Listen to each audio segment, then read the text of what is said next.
What a welcome for the #1 team in the country. As you hear the boos in the background at Steve Spurrier Field in Ben Hill Griffin Stadium. First trip for the #1 team into the swamp in 19 years.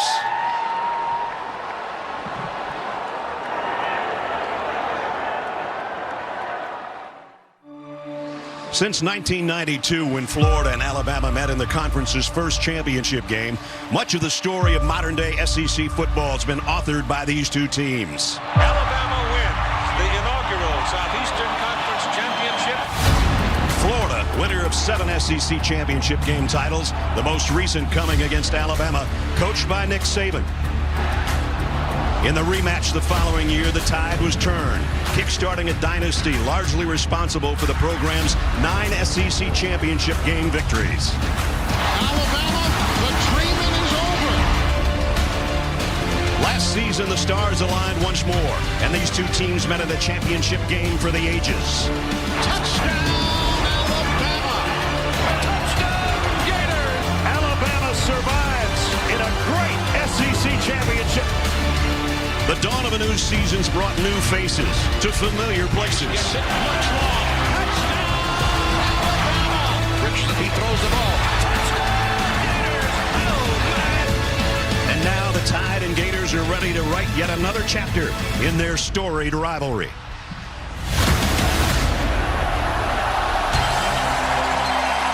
And this chapter is chapter 42.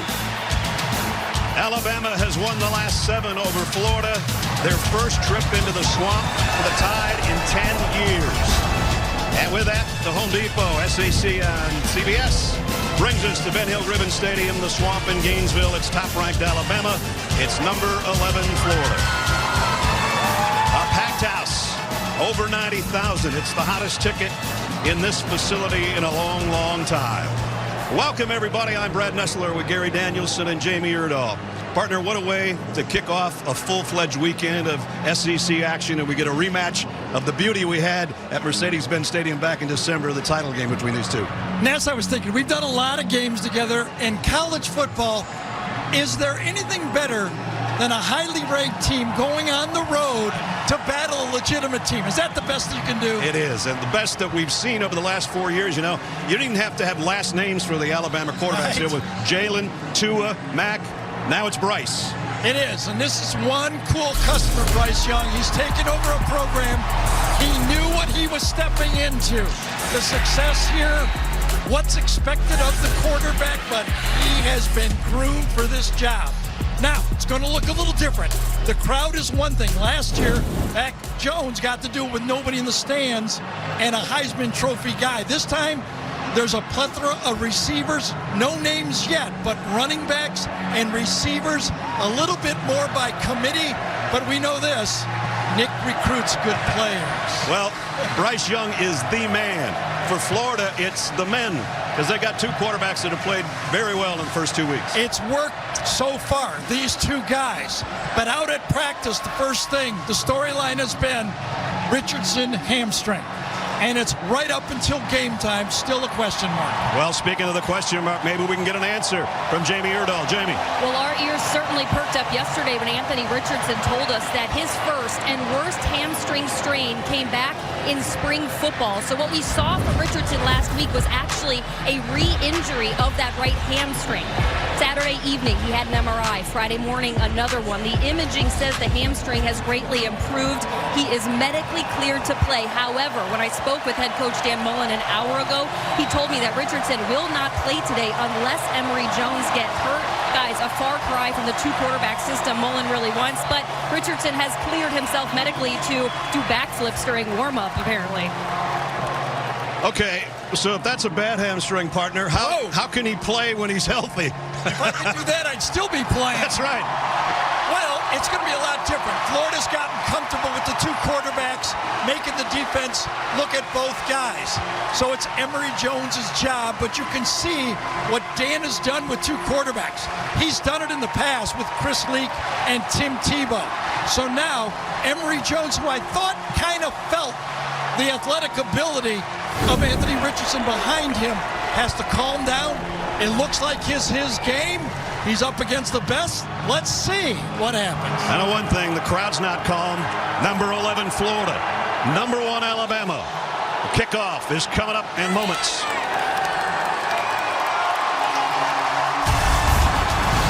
The Home Depot SEC on CBS is sponsored by Subway, Under Armour, Allstate, and by the Home Depot. Seductive. Get on this level. Get on this level. Some of the faces you'll see today is top ranks. Alabama's on the road against number 11, Florida. They expect one of the 10 biggest crowds this stadium has ever had for this one, as guys are still rolling in. Dan Mullen, in his 4th year, took the Gators to the SEC East title and then lost a close one to Nick Saban's Alabama club in December. Pre-game, Dan Mullen, a hug to Megan, Ken and his son, and Breland, his daughter, a kiss for luck, and we're on our way, I guess, as the song used to say. Nick Saban, all business.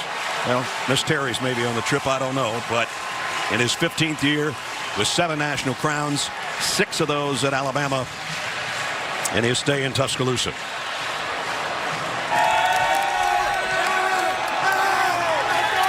They first met in 1916, these two teams. Alabama leads the all-time series, and they've won 7 straight, as I mentioned earlier. First meeting in 10 years here in Gainesville. You know, I was thinking about it, Garen.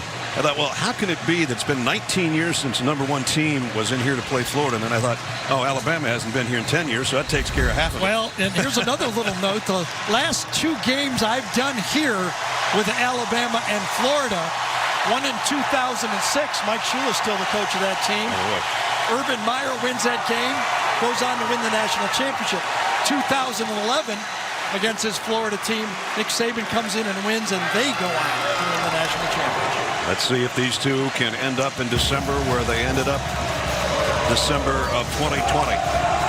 Florida won the toss and deferred. Alabama to receive. Chase Chrisman to kick. Here we go. And fair catch taken, and that'll bring it out to the 25 for the Crimson Tide offense. Here's the man we talked about, Bryce Young, off to a red-hot start, threw 4 touchdowns in their opener against Miami, which was the best opening performance by a quarterback in Alabama history. Making his first true road start, and he's hearing about it already. Not in style of play, Ness, but his demeanor reminds me of Jalen Hurts. Yep. Just calm. That's the word. He just, when everybody else might be a little nervous, he is dead calm. Already thunderous noise on the first snap of the game. And it's Brian Robinson on a cutback, and a good run for Robinson, a pickup of 5. Here are the players that we'll see today, presented by Papa John's on the offensive side. For the Crimson Tide of Alabama, no more Devontae Smith and Jalen Waddle, but you still got John Mechie and company on 2nd and 5. And the throw is out to Slade Bolden. Bolden across the 40, big gainer out to the 45-yard line. So just like that, Alabama, great field position. Well, that's the RPO game. You got an end man on the line of scrimmage that the quarterback reads, and you can always go out to the quick screen. Blocked well outside. Bolton gets it, and he's into the secondary before first down before he's even close to being touched. Pickup of 15.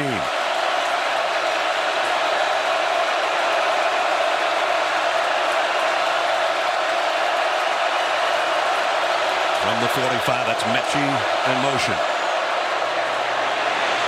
Young going to go deep. All the way down. Interference coming. It was Jamison Williams, the intended receiver. And Trey Dean is the man that ran him over.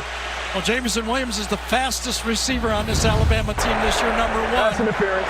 And as you see the interference, actually it's a good penalty because it probably would have been caught, a 15-yard penalty. Bryce Young waited a little too long on the play.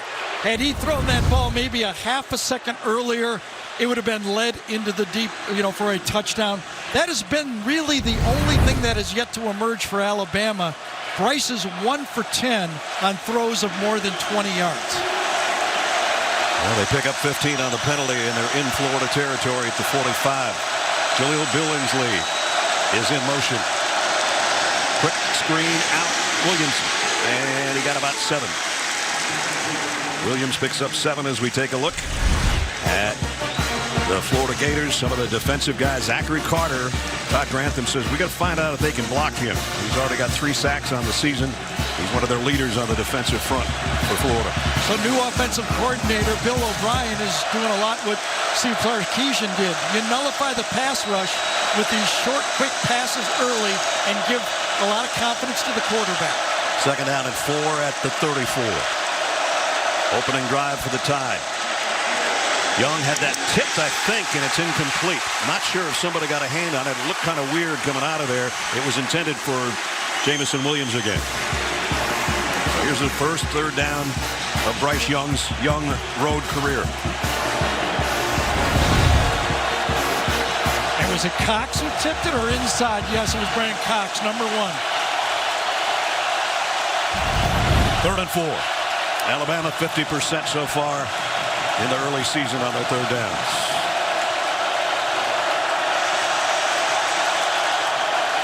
Billingsley in the game. I guess he's out of the doghouse, right? He's been in most of this series now. Yep. He's part of that trick package to the top of your screen. And the crowd might have gotten to the all-SEC left tackle. Was it delay a game before that? Did he get it in time? Interesting. Is it going to go against Florida? Clock was going down. Interesting call here. Yeah, Bryce Young was clapping and clapping and clapping. And the back judge threw this flag. He's the one who's looking at the play clock. Now they got to talk it out to see who had the flag first.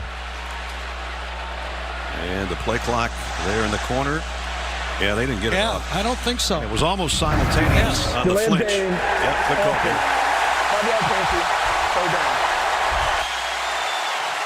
Nick Saban wants an offside on the right defensive end for Florida. So the back judge overruled the offside. But this is a break because they get another snap here. I mean, it's a longer yardage situation on 3rd down. But it would have been really long if it would have been the left tackle. Either way, they would have got another snap. But it would have been deeper than this. 3rd down and 9.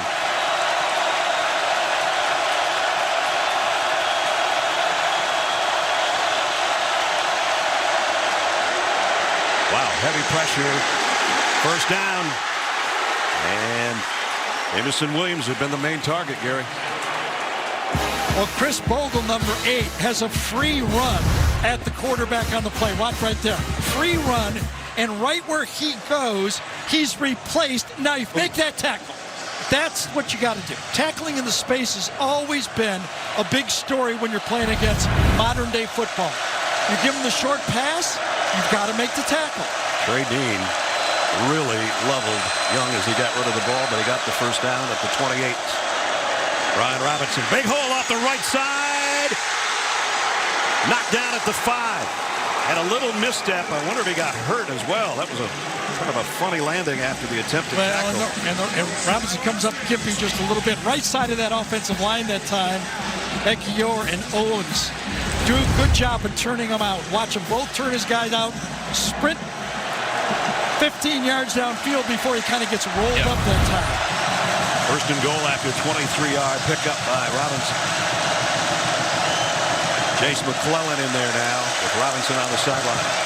Young high snap, bobbled, picks it up and dives forward. He's going to lose a yard or 2. And just to make sure, Antonio Valentino was there to cover him. Snap was good enough. Yeah. Yep. Maybe he took his eye off it a little bit. Just dropped it over his right shoulder. Got to be able to make that play. This is the opening drive for Alabama. If you're just joining us, they've worked it down to a 2nd and goal just outside the Gators 6. Eighth play of the drive.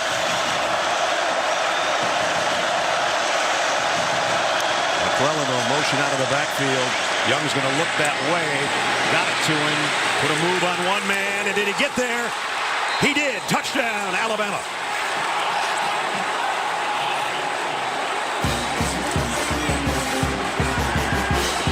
So one delay a game, one drop snap, but everything else just like Alabama has always done it. Pretty good, huh? Yep. Our AT&T 5G pylon cam. Here's another look as he's going to come right at you. Jace McClellan with the dive and well into the end zone with the touchdown. His second receiving touchdown of the year. Riker's extra point is up and good. As Gary said, methodical 75-yard march in 8 plays. A little over 3.5 minutes. And Bryce Young's got his 8th touchdown pass of the year. Some of the new faces in familiar places. The end zone. 7-0. You can get non-stop sports news, expert picks, and the biggest highlights on CBS Sports HQ, the free 24/7 Sports News Network. Download the CBS Sports app to watch today. You can even watch my partner, Gary, join the HQ team. It's me. I'm going to have a tough person to follow up as we look at a couple guys you don't want to follow up. I'll tell you that right now. Commissioner Greg Sankey and Heisman Trophy winner here in his days, Tim Tebow. So when you open up with a touchdown on the opening drive, you usually get beat by Alabama. Yeah. And if you don't, on the opening drive, you usually get beat by They usually win. But, you know, the play, you get maybe one shot at stopping them. And they had them 3rd and long. Right. You make that tackle on a short pass. Good call by Todd Branton to blitz, and they don't come up with the tackle. Riker's kickoff, fielded at the 2 by Jamarcus Weston. He's not going to get the 20, maybe to the 17, got buried by the Alabama special teams. And so a little bit of a hole for Florida's offense to start in. And to start is number 5, Emory Jones, native of LaGrange, Georgia. He's waited his turn behind Felipe Franks, Kyle Trask. So far this season, the interceptions is the one thing that's been a little bit of a problem. Right. There's been a lot of good, but then the plays that are bad are too bad. Yeah. You know, so, you know, everybody here, everybody on all the message boards, you know, the backup quarterback's the guy. Emory's got to have a good first drive. Off the play fake and the throw. Completion for about 2 yards to Kamari Gamble, the tight end. Here are the players we'll see today, presented by Papa John's. Offensively with Emory Jones. Copeland's been his main target as Jacob had career highs last week in their win over South Florida. Jones to throw over the middle again. Nice catch and maybe a first down. Very close, and it's Gamble again. Well, they've been looking for a tight end since Kyle Pitts went to Atlanta in the draft, and they haven't used one much. No, not in the first 2 games, but against this Alabama defense, they love the matchup inside. The number 3 receiver or the tight end on the linebacker. That's where they want to get it to. Got a first down at the 27. Whittemore in motion. Ground game for the first down, at least from the running back. And it's a good one. Nice run by Malik Davis. And the defensive players we'll see today for Alabama. They'll rotate a lot of guys in, especially that front 7. And this guy's been an unbelievable transfer portal guy. Henry To'o, who we watched for 2 years at Tennessee, be the leading tackler. He's now the middle linebacker and making the calls for the Tide on that side of the ball. 2nd and 6, a little hesitation, and the pitch to Davis, got the corner, still going, and Malik Davis is out across midfield.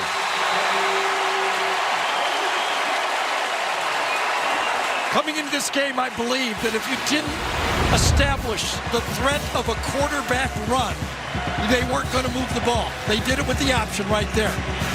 In essence, the quarterback tackled Drew Sanders, number 20, by pitching the ball. He threw the tackle, pitched it, and that evens the numbers in the offense. Pick up of 20 to the 49 and a first down. Emory Jones stands tall, flips it out, got it too far ahead of Malik Davis, the intended receiver. Anthony Richardson looking on as Emory Jones is running the show here on this opening drive. There he is with the headset on. Seems like every snap he's had has been a big play, and that's why the fans around here keep calling for him. He's shown some athletic ability that's off the charts, and we saw with the flip led in the game just as much. Well, did he do it soon enough this time? Did Garage do it soon enough in the reaction to get the penalty? Alabama moved into the neutral zone, and Garage reacted. Offside. Defense on the That's 50. right. Yes, he did. Tim Smith is the guy that jumps. Yeah, right on the tackle, right at watch. Wait. Oh, boy, that was delayed. I was wondering if he'd get away with that, but he did. The big left tackle gets the call.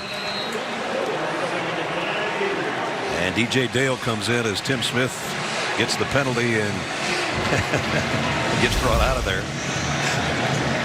By the way, Will Anderson in the game, number 31, ended up in his spot. He was a question with a knee. But he's in there, and he's an all-SEC, all-American type player. Jones throws complete. Gamble again has been huge on this drive. It's his third catch. And he almost broke that one open. A little bit of a delay from the tight end this time. Motion to change the numbers, but watch Gamble just slowly and then come out. Hits and then comes out. The motion changes the numbering for the Alabama defense. I got number 1, I got number 2 starting from the outside in, and then just a little bit of delay. Beautiful call by the Florida offense. Here's a run all the way for Jones. Broke one tackle, broke a second, down to the 17-yard line. So Henry toe-to-toe, number 10, had it read. But this is what the running quarterback can do, especially a big guy. Pulling around, run through one tackle, spin through another, and makes a positive play. This is the offense. Listen, Kyle Trask was great at what he did last year. Right. But there's no Kadarius Toney and Kyle Pitts out there. This is the kind of offense Dan is more used to running. And we just had Alabama toe-to-toe, I think, jump in the neutral zone again. At least that's what the Florida players are saying. And if so, it'll be a first down by penalty.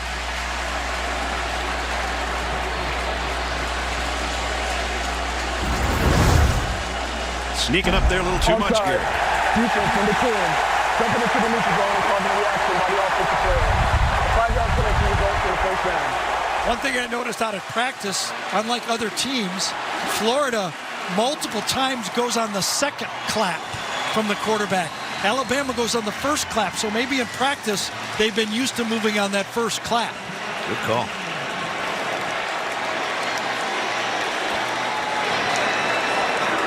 Damian Pierce There it is, split second out clap. as a wide receiver. They're going to try the same play as Jones weaves his way inside the 5. Got it to the 4.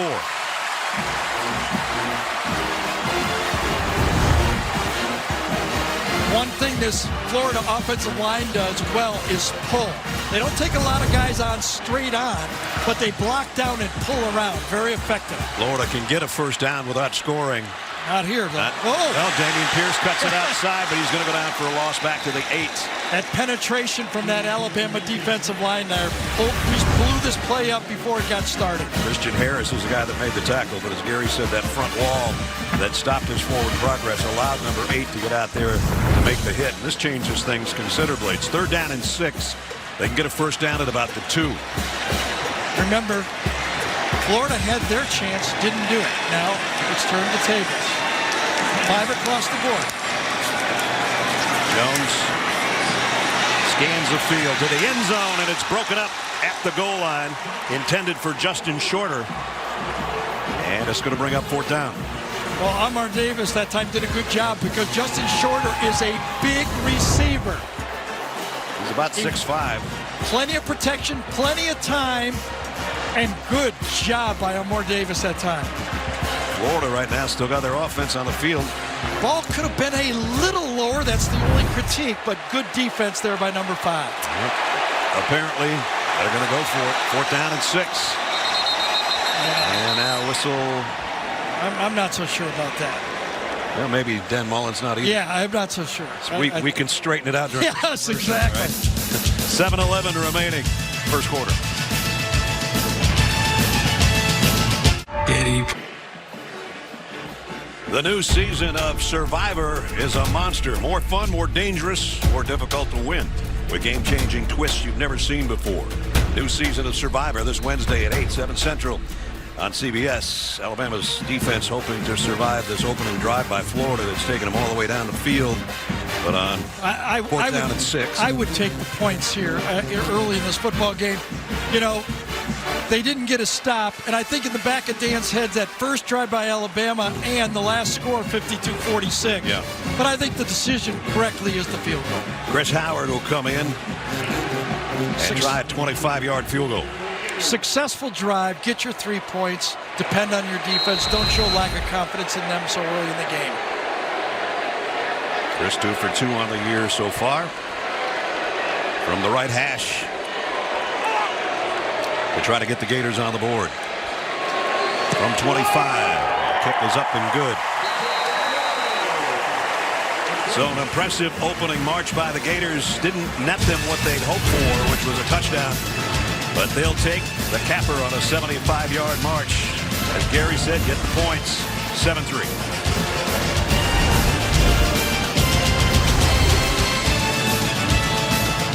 Here's a direct. So Todd Grantham, the defensive coordinator for the Gators, he goes, all right, there's no 22 out there. He rushed for 187. Devontae Smith, number 6, caught 15. Their quarterback got drafted high. All 3 number 1s. It doesn't look any easier over there. It doesn't, does it? Freshman to kick. And taking a knee is Jamison Williams. Out to the 25 comes the Alabama offense with a 4-point lead. Unique shots of today's game are provided by the Home Depot. What a gorgeous place. What better place to be, right, than the swamp? Although maybe by halftime it might be a little swampy. Good chance of rain.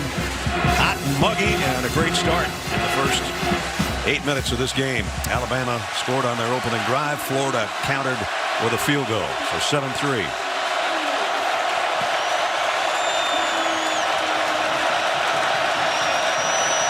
Jace McClellan in the backfield with Bryce Young. Young to throw to Bolden, complete pickup of about 6. So Brad has mentioned defensive tackle Zachary Carter earlier in this game, number 6 for Florida, playing that defensive tackle spot. He's up to 285 pounds this year, playing close to the quarterback. I think he's a real key guy in this football game, but the short passes have neutralized him so far. Second down at 4. McClellan is wrapped up in the backfield in a loss of about 3. Sherrilyn Moon, holy cow, did The he moon read that? rises. So he's in for Ventrell Miller, number 51, who's injured and probably out for the season. And number 7 times it. It's not blocked well. And you could see the mistake. Cohen, number 70, should have come off and rubbed off, and he didn't get it. Jeremiah Moon, a 6-year guy, and he said, I've seen that stuff before. Third down chance for this defense again for Florida. See if they can get off the field. Alabama needs to get to the 35. Crowd is deafening right now. Bryce Young has a look to the sideline and a backup look to the clock. It's down to 2. Well, it looked like some motion, but I guess they got the snap away and the throw's incomplete. And now there's a flag at the very end of the play. Kaiir Elam. Yep. Mechie said he was held. The official agreed with him. Was not a blitz, but it was bump and run coverage, man to man. Pass interference, defense number 5. The penalty places the ball at the spot of the foul and includes an automatic first down. Here's the matchup. Ooh. Well, I don't like I don't that know about call. that. Not at all. Offensive pass No, interference. in fact, maybe. Mechie grabbed his jersey. I think that's a tough call, and that's tough to play bump and run coverage. If it's going to be called that tight, it's going to be tough on both sides, and that's the style both sides like to play. Throw over the middle is behind Mechie, and if that would have been on target, he might still be running. See, that's the slant pass that Tua was a master of. Yeah, he was. Okay? And last year, Mac Jones came in and took it from there. Not better than Tua. Best slant passer I've ever seen. But you're right. if this thing's on target, Mechie does a good job. It's going to be grab onto his ankles because that's your only chance to save a touchdown. Second down and 10.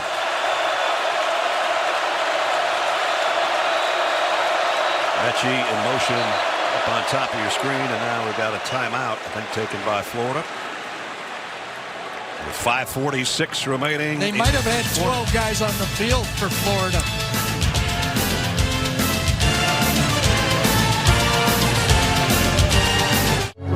The best. Alabama 7-3 here in the first quarter. That's the Gators' second timeout, Gary. Yeah, second one. And this one they had to, or they would have get it called for a 5-yard penalty. Look at Alabama right here. This is how you do it. There's 5. There's 5. Ness, take over. There's 2 more guys back there. You got it. You were testing my You math got it. skills. Yeah, you got it. So it's second down and 10 still at the 39.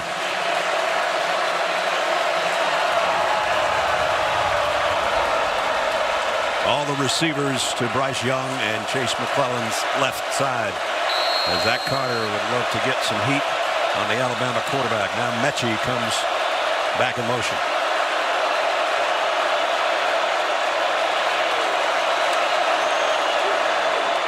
Young throws out of desperation. McClellan made a guy miss. I'm not sure how, but a heck of a run after it as well. So the man that scored the Alabama touchdown looked like he was going to get dropped at the line of scrimmage, or maybe a loss, and he made a big play out of it. Second big play. This is an easier tackle than the last time. Bernie had him. Number 2 for Florida. Come on. Make this play. Great duck. And goes forward. Almost comes down on his knee, but that's a positive play. But not for Florida. Got to make that tackle. That play fake didn't work, but it ended up with a wide open McClellan again down the near sideline this time. So Jace McClellan has been the man so far, number 21. So the yardage, the extra yardage that was gained on the play before allowed new offensive coordinator Bill O'Brien to get a little fancy here. A little play action pass. Bryce knew right away that I had him. The linebacker sniffing inside. It was short enough yardage that he had to stay there, and then the end of the play. So McClellan's been huge. He came in because Brian Robinson went out earlier and looked like he was shaken up, but he's back out there, so he's okay. And so is the Alabama offense. Throw out in the flat, complete to Mechie. Got the edge, and Mechie got about 8 before he's run out of bounds by Torrance. I'll say, so first glance here, we're in the first quarter of this game. It just appears that the Alabama athletes are just better than Florida. No matter what angle the Florida DBs takes, it seems to be the wrong angle. Mechie looked like he had 2 guys there right around the corner pretty easily. Yeah, they've worked it down to the 26 already. Second down and 2. It's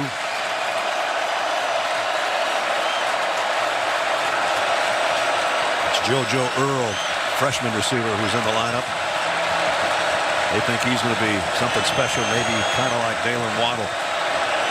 He's going to waddle over to the left. Fakes that he was going to take a handoff. The throw is to wide open Billingsley. If he got the pylon, he got the touchdown, and he did. Okay, 2 shifts, 1 motion, and the Florida team got confused. Billingsley went out and up, and an easy throw, a beautifully designed play. He's right here, then the motion, and then Alabama gets in the backfield. He runs actually into Mechie on the play. That's what changed it. Mechie runs into his man, and he tiptoes to the pylon. Wow. 75 yards in 7 plays. Speaking of pylon, from Pylon Cam, here he comes, and there he goes into the end zone. It's 14-13 right now, soon to be 14. As Will Reichard set for the point after. Nicely designed play that time, and Dan Mullen knows he's got his work cut out for him. Extra point is up, and it is good. 75-yard march in 7 plays. Jaleel Billingsley was in the doghouse of Nick Saban a week ago. He's in the penthouse right now.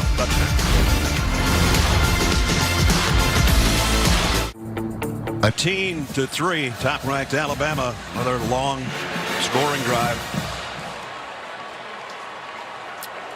Capped off by a 26-yard touchdown pass and catch. Bryce Young to Jaleel Billingsley. Florida had their chance to get out of that one again. That pass interference call, that was a rough call. That was a rough call, I think, yeah. Yes. That was rough in a lot of ways. and also it being on the Florida bench, the official calling that one. I know they don't want to listen, but usually they hear, but that was, could have gone either way. And maybe I should rephrase that. It's hard to believe it was called on Florida. I'm with you. Record kick. Fair catch called for, and that'll bring Florida out to the 25-yard line with their second offensive series. Last time they took it down 75 yards in 11 plays, but they were stymied when they got it down close to goal to go and had to settle for the Chris Howard field goal.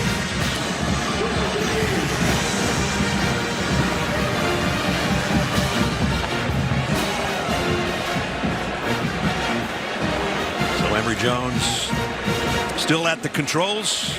Looked good on that first drive, both throwing and running. Naquan Wright is with him in the backfield. Probably the best receiver of the running backs in the game. He's got some quicks, too.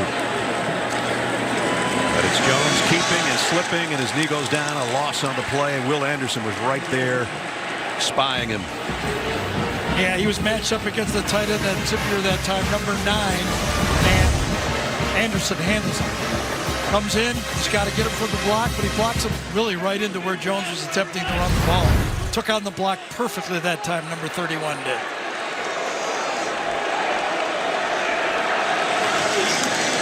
Behind the change for one of the few times today. Second down and 13. Try to run it off the right side. Got back to the original line of scrimmage. Interesting conversation I had with Pete Golding about how he's going to try to fuse the Florida offense. He said, I want to disguise the defense to Dan Mullen, not the quarterback. Flag down.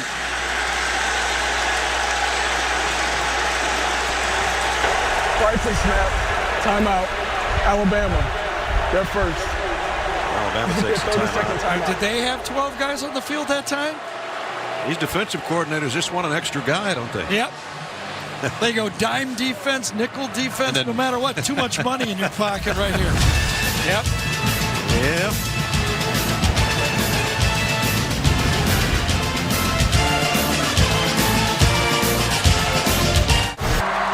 Tuesdays this fall, from executive producer Dick Wolf, comes a new night of television. FBI, FBI Most Wanted, and the series premiere of FBI International.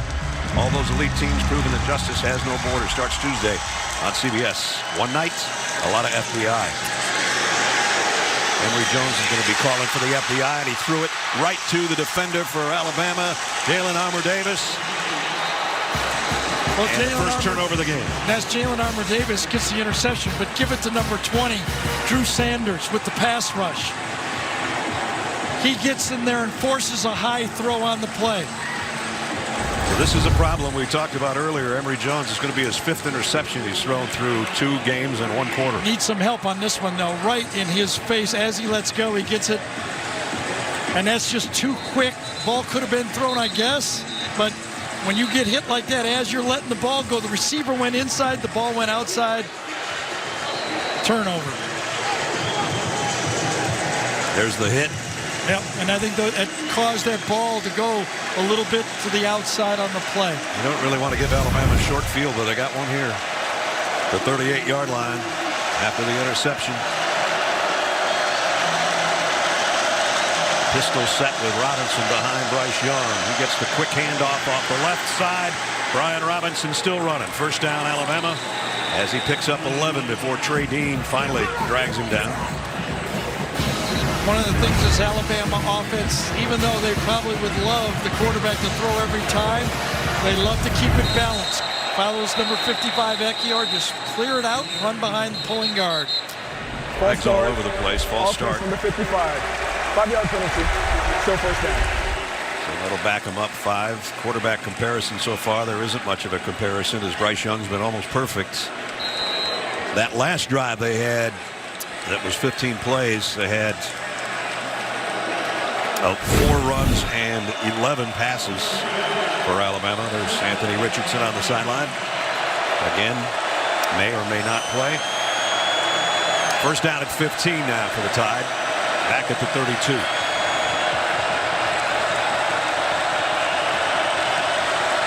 Crowd trying to help their defense.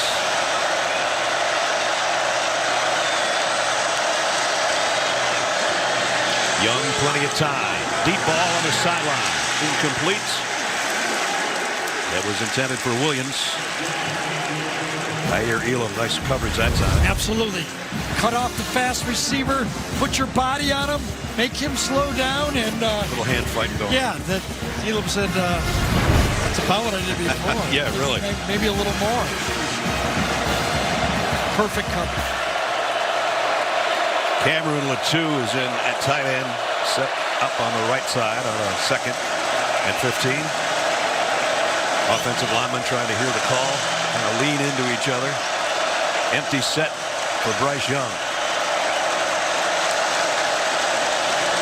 Looks to his left and goes that way. He's got a man wide open. It's Mechie. Mechie with a stiff arm out of bounds around the 20.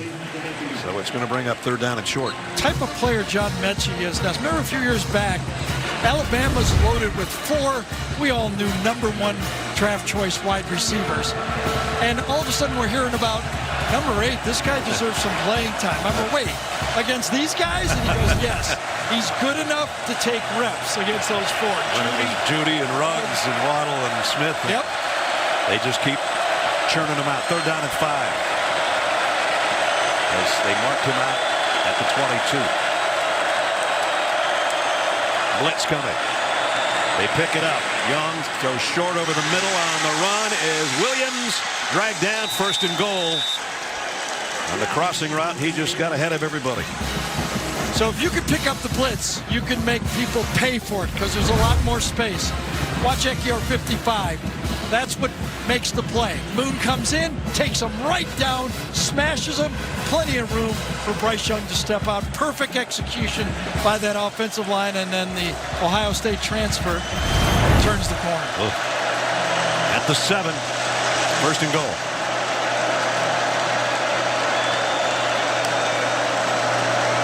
Play fake it to Robinson. They go to the end zone and skips off the hands of Bolden, incomplete. That was a fight back there, wasn't it? It was. Perfectly thrown by Bryce Young. High enough, only his guy could get it. When you make this throw, you see the defender's helmet facing the other way and go, see it? Yep. No way that Johnson, number 16, could make the play, and he goes, I'm just going to give it. It's almost like a back shoulder throw in the middle of the field. If Slade Bolden's an inch taller, he maybe makes that catch. One of the shorter receivers for Alabama. 2nd down and goal. All 3 wideouts to the top of the screen, including Bolden, who's in the slot. Final minute, 1st quarter. Bryce Young rotates the ball in his hands, gets it out to Brian Robinson. A move and a touchdown, Alabama.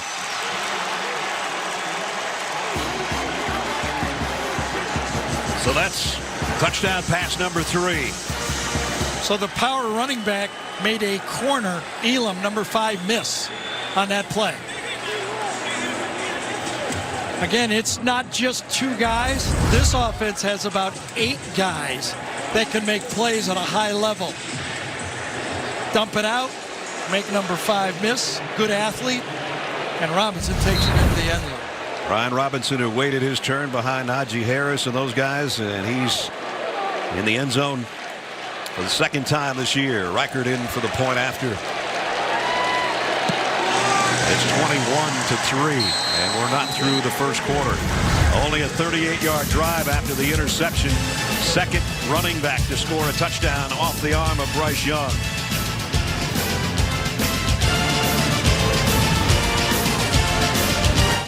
The great thing about the app is we're going to get 21-3, top-ranked Alabama on the road.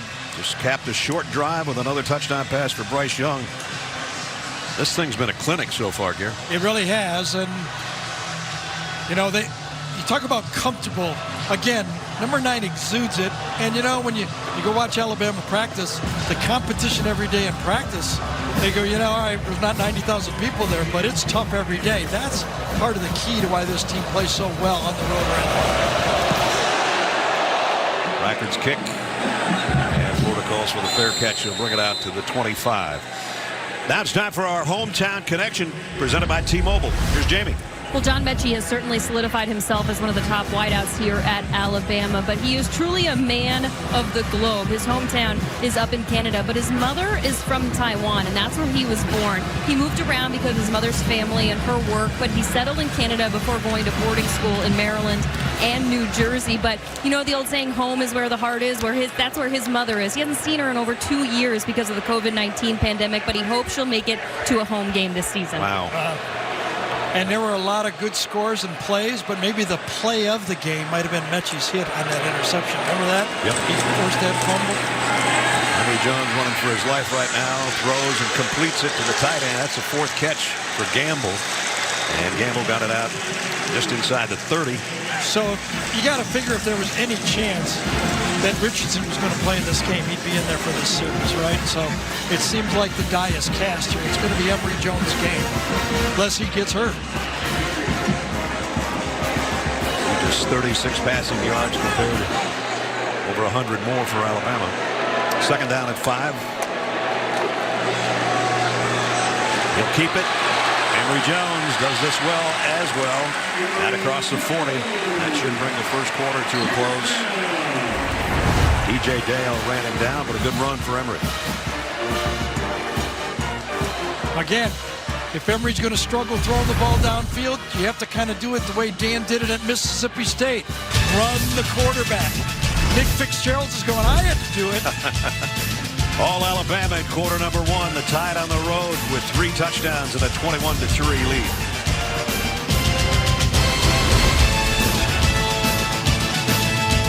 So what?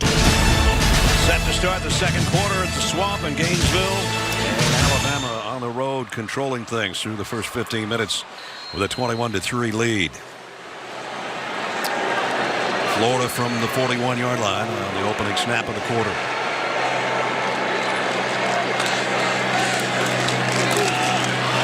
Keep it on the ground. And it'll bring up a 3rd down. Brad Nessler, Gary Danielson, Jamie Hurd all down on the field. Well, Dan Mullen had about 3 or 4 minutes to talk to his team. What's he tell them during that timeout? I think, you know how the coaches keep these playbooks on. All right, okay, I'd go right to the part where it says quarterback runs right here. And I would just say, Emory, you got to establish the quarterback in the running game, and then the play-action pass game will come after it. There's the play-action pass, back shoulder, but it's incomplete. Yeah, because going to the drop-back game would be right here. Right. Like, I'm not That's doing kind of that. empty. That's why I said the drop-back. I would use that as a last resort because it's not Emory's game. He's got to get in there, run the ball, run the option, the zone read, try to make this Alabama defense a little bit uncomfortable with the running quarterback, and then try to open up the passing game. See if they can just keep this drive going. They're not going to get all the points back in one fell swoop. 3rd down and 4. Nice throw. And a 1st down at the 44 to Trent Whittemore. 3rd and manageable. That's where it has to go. Making those 3rd down conversions. This Florida team has to keep it 3rd and 5, 3rd and 4, 3rd and 3, and that allows the easier throw for the quarterback. He put that one right on the money. So the Gators do keep the drive going at the Alabama 44. That's Whittemore in motion. Alabama comes with a corner blitz and a little shovel pass on the inside. There you go. Well, nicely defended that time. Will Anderson made the stop. Yeah. Will Anderson is just not only have a lot of ability, number 31, left side of the line, but he goes from the quarterback and plays the shuttle pass inside. And he plays with a high motor every play. Watch 31. He's an All-American, without a doubt. Here comes a blitz again. Jones has time, running out of it and trying to run out of it. Got back across the line of scrimmage, picked up a couple. Phil Mathis, and again it was Anderson who made some havoc. You said keep your eye on number 31. This time a wonderful stunt inside. He got all the way inside on Reese, the guard, and that flush. Emory Jones out of the pocket. He got what he got on the play. Started out wide. Stunt designed that time. He got inside to make the pressure. Anderson had a couple of sacks and a forced fumble in that SEC championship game back in December. Gets a little breather here on this 3rd down and 7. And it's quarterback draw all the way. Jones isn't going to get there. It's 4th and 2. Let's see if Dan goes hurry up here. Remember, hurry up last time caused Alabama into a timeout. You got to believe the way the scoreboard's looking. You got to think 4 downs. This is kind of a dead spot on the field as far as your field goal kicker. Almost 3 yards to go now, the way they spotted it.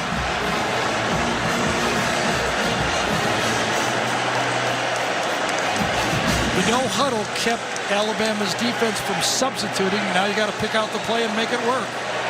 Here we go. 4th down and 3.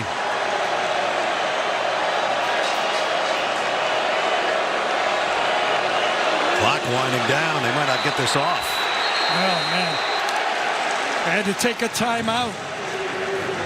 So the thing is, if you're going to punt, you can just take a delay a game. It doesn't make any difference. But with 21-3, it looks like Dan wants the 4th and 3, right? Yeah, I guess so. It is a timeout. Their last one comes with 12 minutes and change remaining in the first half. We'll see what they do when we come back.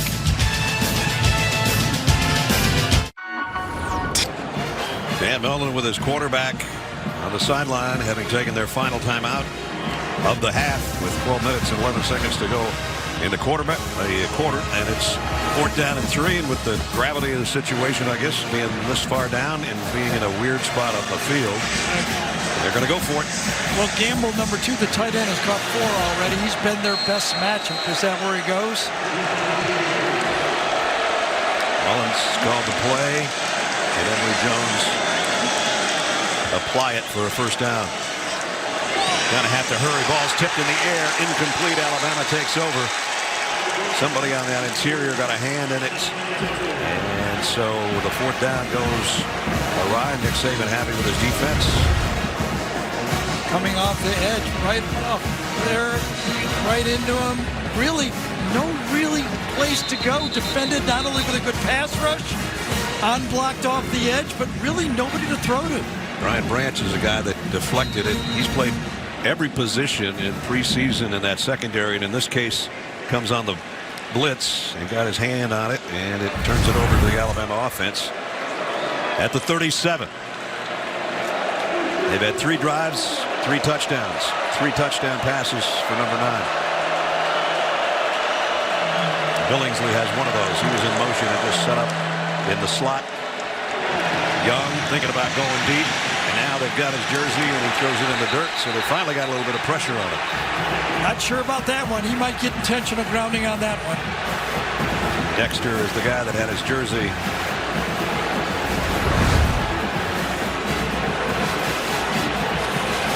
Nowhere to go with the ball. Dexter comes in, grabs him, and yeah, he threw it almost on the ground. The penalty places the ball at the front of the foul and includes the loss of down. Second down. You had that call a lot quicker than the officials did. Exactly. Yeah, that's just about a 3-yard spike. Didn't even get past the line of scrimmage. So a lot of green on there. And then the touchdowns in black. That's not bad. Nice combination, right? No doubt. Very Christmassy. Christmas in Florida. 2nd and 16. Crowd again. Trying to come up with their defense to make a play. Young fires. Incomplete, intended for Earl, and broken up at the last second by Johnson. So there's Johnson. Johnson on the slot. That's a tough one to get it. Good speed. JoJo comes back for it, and well defended. That's how you got to battle those throws. That's good a bang-bang play, because that's a good throw and an even better defensive Absolutely. play. Good precision by the offense and better defense. Finally, Alabama in a 3rd and long here. Their average 3rd downs, just a handful. This is 3 handfuls plus. Just a 3-man rush unless they blitz. They won't. Young still getting flushed out of the pocket, throws on the run, and broken up again. This time intended for Mechie, and Elam got a hand on it. And finally, Alabama's got a punt. So the penalty and the mistake early was not able to be overcome, and then the Florida defense steps up. 3-man rush, but just enough because of the long yardage that time. And again, you're up 21-3. Bryce Young doesn't want to make a mistake here. Looks deep, keeping it back in. That means he's got not much, and then dumps it up. 2 good defended plays by Florida. Maybe the defense can give the offense some juice. Maybe. First punt by either team as James Burnett set to kick it. And Xavier Henderson is back deep. And he might take this on the bounce. No, he's going to get out of the way. And this takes an Alabama roll down around the 21-yard line. Just remember, if you're Florida, you were down by 18 at halftime in the SEC championship. You got to go, keep fighting, get it closer. That one, and that will be an indicator maybe on who's in the West a threat to Alabama, if there is such a thing. A lot of football to go. We'll know more in about 3 weeks, right? I think so, but as usual, as in the last, 12 years, you better bring all of your A game to beat Alabama. So Florida got their first stop. They take over at the 21-yard line. Dameon Pierce in the backfield with Emory Jones. Receivers bunched in tight. Here's the play fake. Plenty of time, and again runs out of the time. He got a nice gain out of it, though. Picked up about 6. As we test your knowledge with today's Aflac Trivia question. Who's the last SEC East head coach to defeat Alabama? It's been a long time. Can we go? It's 31 straight games, if that helps you. We got a Gator player down. Well, can I give a hint? Was it on the injury? I know who the injury is to. It's Delance, the right tackle. A hint on the Aflac? Sure. I did the game. Okay. So I can remember. Well, that's not fair. Well, people can eliminate some games, if they're avid CBS SEC people. Right. Number 56 on the right side of the screen. Ended up in a pile. It's kind of hard to see what happened. He was pounding the turf, so he was upset with the injury. He felt that it was a bad injury. We'll be checking on him when we come back. 11:23 till halftime. Progressive presents At Home. As Gene DeLance limping over towards the tent, the senior out of Mesquite, Texas. Already wearing a heavy brace on his right knee, and that looks like it's the problem. That's a concise, tight formation for Florida. They try to go deep on the play, but is defended. Look at the safeties right there. Nowhere to throw the ball. Emory has to come out of it and get what he can for 5 or 6 yards. Lance goes out with an injury, got probably the best block on that guy all day long, and then he ends up getting injured on the play. Second and 4 Gators. Michael Tarquin will take his spot at that tackle position. Second down at 4. Inside handoff, and that's only going to get about a yard for Dameon Pierce. Dameon Pierce, the ball carrier. Alabama over the years, common denominator. You look at that yellow streak down the right-hand side. Don't throw any interceptions, and you might get lucky and beat these guys. Yeah, you've got to play well, and you have to take care of the ball. That's what it. Early, what it was, 2015, Ole Miss beat Alabama early. Alabama turned it over 5 times. They don't do that very often. Right. 6 of 11, and that 1 interception. Here's the option. Late pitch. Yep. And To'o says no. Yes. The double clutch allowed number 10 to say no on that play. You're exactly right. Strung out very well. Watch number 10. Strings out the option, and then forces the pitch. And was a little bit of a horse collar there at the end of it. He got jersey. I think that's what Pierce was calling for. Oh, I don't know.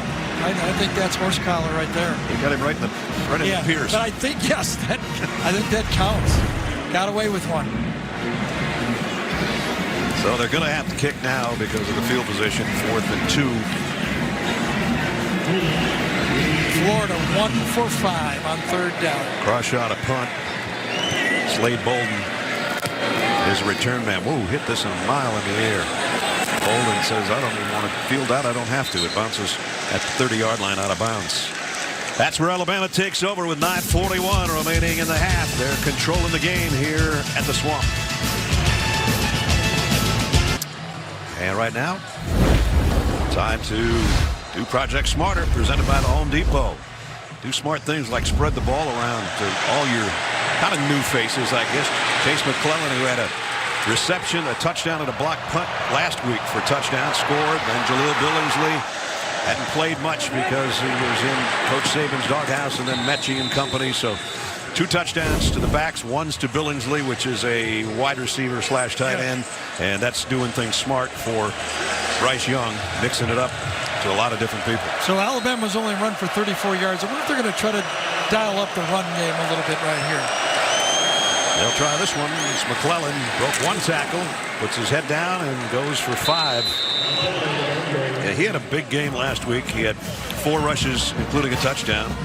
Caught a pass for 21 yards and a score, which he did similar today. And then he had a 33-yard block punt return. His first guy, an Alabama player, has scored 3 different ways in a long time. So he starts emerging. You still got Trey Sanders that we haven't seen. Brian Robinson's the proven vet who's waited his turn.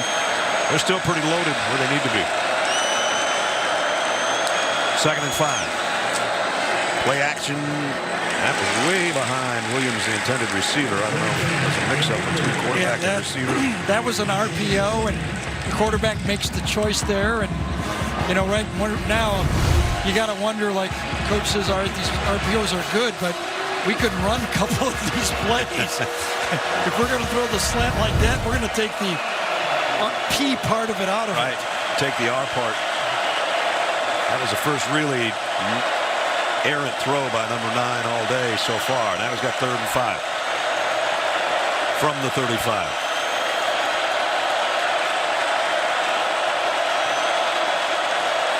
Play clock, just got it off.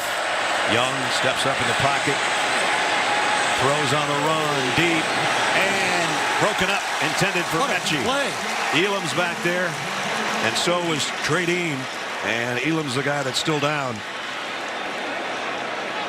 This is exactly what Bryce Young has been doing in the 2 games on tape. He gets out of the pocket, but he keeps his eyes downfield. He does not like to scramble and run. He looks for the big play when he's flushed out, lets it go, and Elam does a great job at the last second of getting that and distracting Mechie enough. Mechie could have caught that football, obviously. And Elam, the guy that ended up on the bottom of the pile after making the play, and he is their best cover man. Preseason first team all SEC. Hopefully he can just walk things off, but it's not looking great. 4 straight incompletions for Young, which is an oddity, and it forces another punt. Since we put up the Christmas tree. All the red and green? Yes.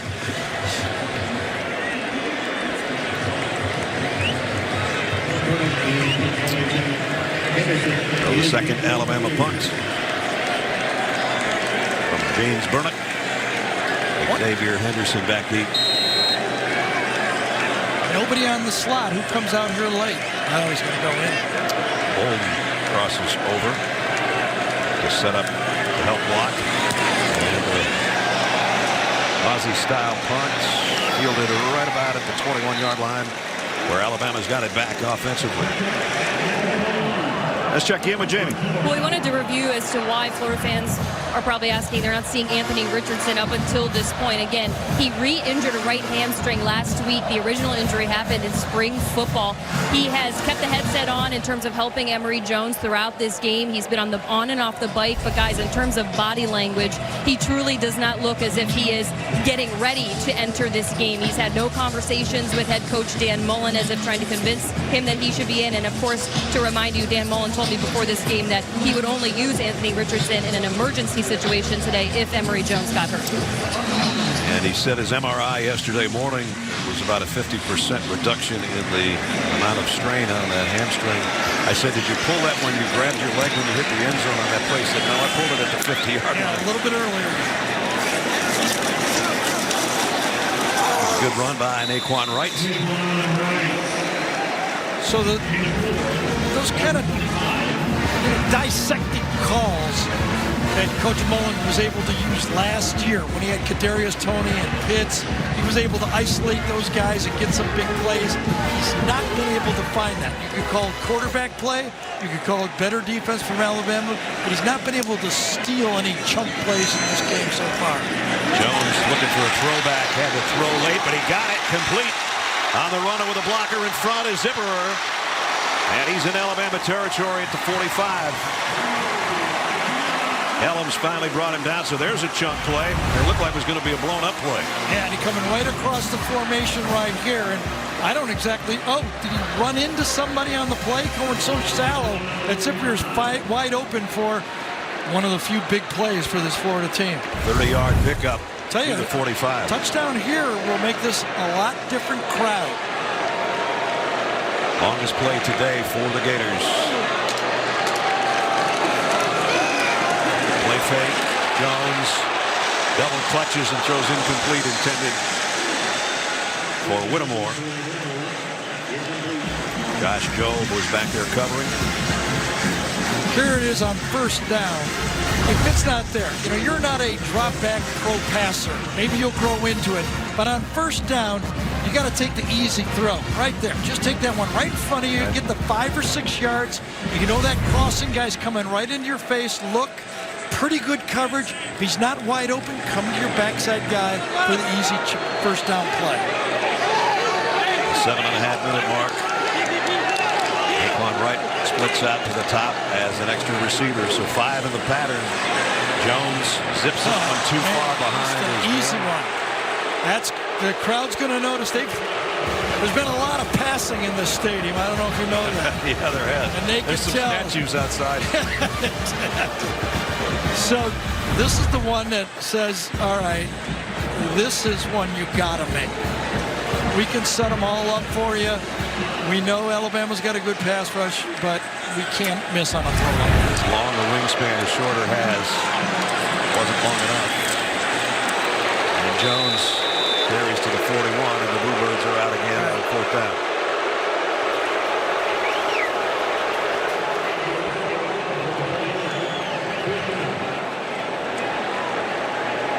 They came in near record crowd to watch this matchup against the #1 team, and it's not going their way so far. So they have had 2 straight stops here. Are they just looking to draw them off sides, or are they going to hand Alabama the ball on the 40 if they don't make it?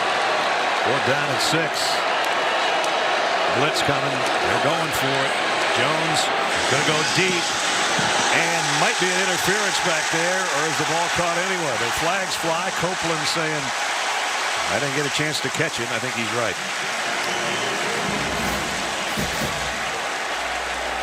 Josh Jobe, the guilty party. It's funny. Jordan Battle, number 9, is going. Defense, number 28. The penalty is 15 yards. Oh, yeah, he got his hand up there. You got to call that. They had a small one earlier that was called against Florida. You got to call it. What they're saying is the official standing right on the sideline didn't throw the flag, and the judge, middle judge, back judge, threw it, and Jordan Battle's going, man, you were right there. Why didn't, you said it was not interference, and the flag comes from another official. But I think it's the right call. And a first down at the 26. So there's a little bit of life by penalty in the Gator offense here. Jones and Malik Davis in the backfield. And it is Malik straight up the middle. Davis heading to the end zone, and he's in. Touchdown, Florida.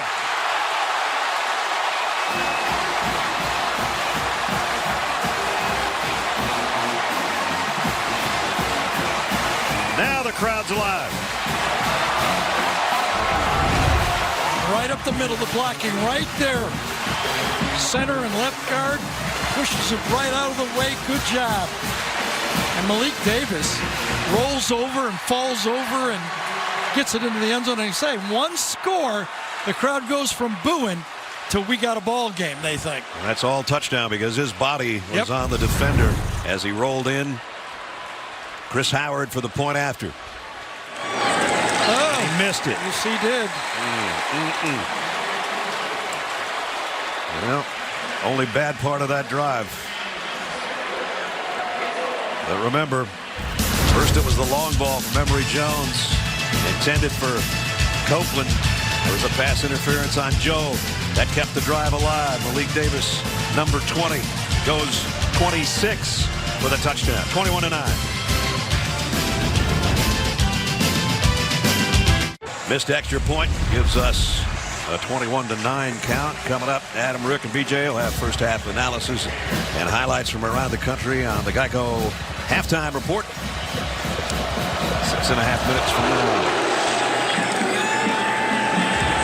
This one's going to be returned from the 5. Anderson Williams. Williams got it out about where they would anyway at the 25-yard line. A little bit earlier, we tested your knowledge with our trivia question, which was, who's the last SEC East coach to defeat Alabama? You got to go back a long ways, but it was the old ball coach, Steve Spurrier. Yes, it was. 2010. Nobody would have guessed that. Alshon Jeffrey, Marcus Lattimore, Stephen Garcia. Steve Spurrier, Florida Field. Slowed the game down and just made the play. Coach Spurrier hosted us Thursday night at a new restaurant. Great place. Yeah, it sure is. Brian Robinson back at tailback behind Bryce Young will get the carry. And he'll get only about 2. Nice job defensively by Daquan Newkirk. He's one of those transfer guys as well. Came in from Auburn. And Antonio Valentino, whose number we called a little bit earlier, came from Penn State. So that beefed up the inside a little bit from the transfer portal for Todd Graham. Remember in the SEC championship game, Alabama rushed for 187 yards. About 177 of them were from Najee Harris. Young steps up. He's in trouble and got whacked by Brenton Cox.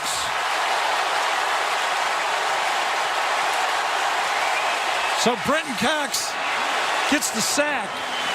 But the clock, the mental clock in Bryson Young's head right here has to go a little quicker. Nobody open, good coverage. And when he goes to leave, Cox is standing and then hitting him from the blind side.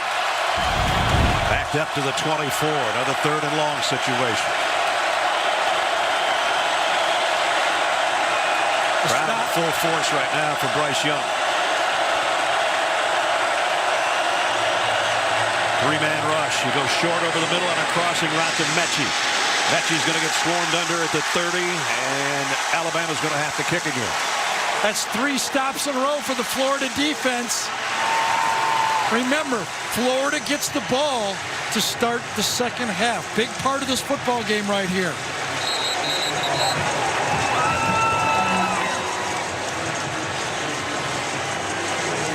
So Burner comes out to punt again. And Xavier Henderson waits back there at the 30 on the other end.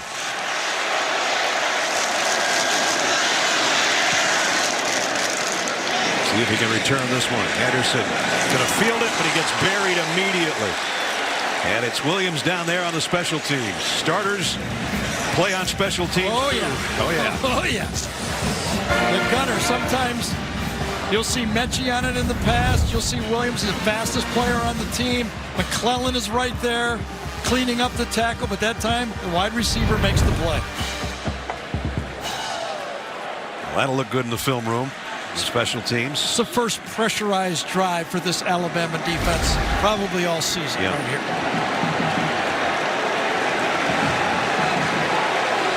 They've been good, but a couple of mistakes on that last drive, especially the 4th down pass interference. Just kept remember, the Florida drive alive. Florida has no timeouts, but still plenty of time to run the ball. This won't be a run unless it's a quarterback. It is. And he got about 4. Christian Harris inside to make the stop. Clock will wind its way under 4 minutes before the next snap.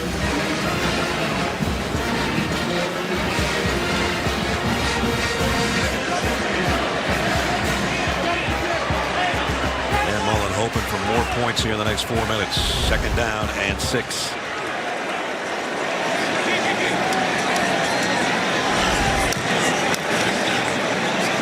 Empty backfield. Emory Jones Wants to throw. Crossing pattern. Got it. Complete. Rick Wells into Alabama territory. So the game plan again is get it to that slot receiver. Third guy in from the outside. That's the matchup they want. It's on a linebacker. It's on toe-a-toe. You get a wide receiver on a linebacker, and that's where they pick it out. Ooh, almost fumbled that ball. But the defense counts from the sideline in to count the receivers. 1 is the widest guy, 2 in the middle, and 3 in the slot. This time 4 receivers for Florida to the bottom of the screen. And it's Dameon Pierce the other way, the running back. Jones running out of time, looking for a crease, doesn't find it. He's dropped for a loss. Tim Smith in on the play along with Fedarian Mathis.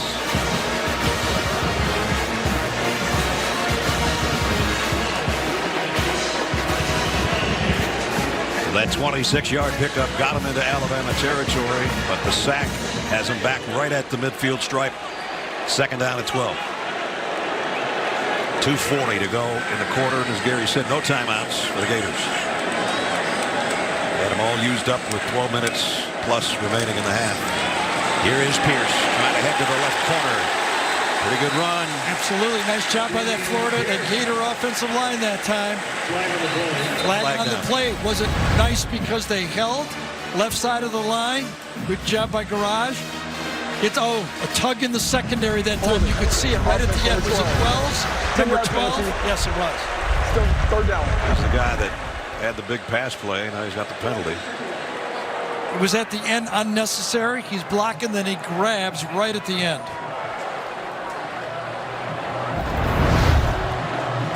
Armour Davis was the guy held there right there. There it is, right there, yep.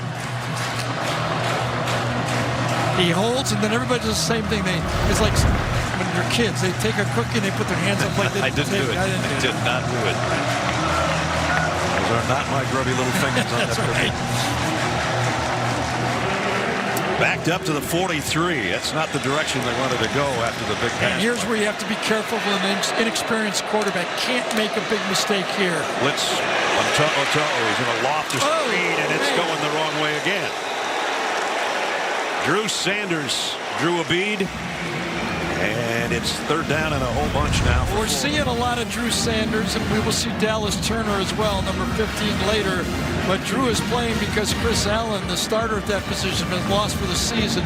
Drew, an emerging second-year player and getting better and better.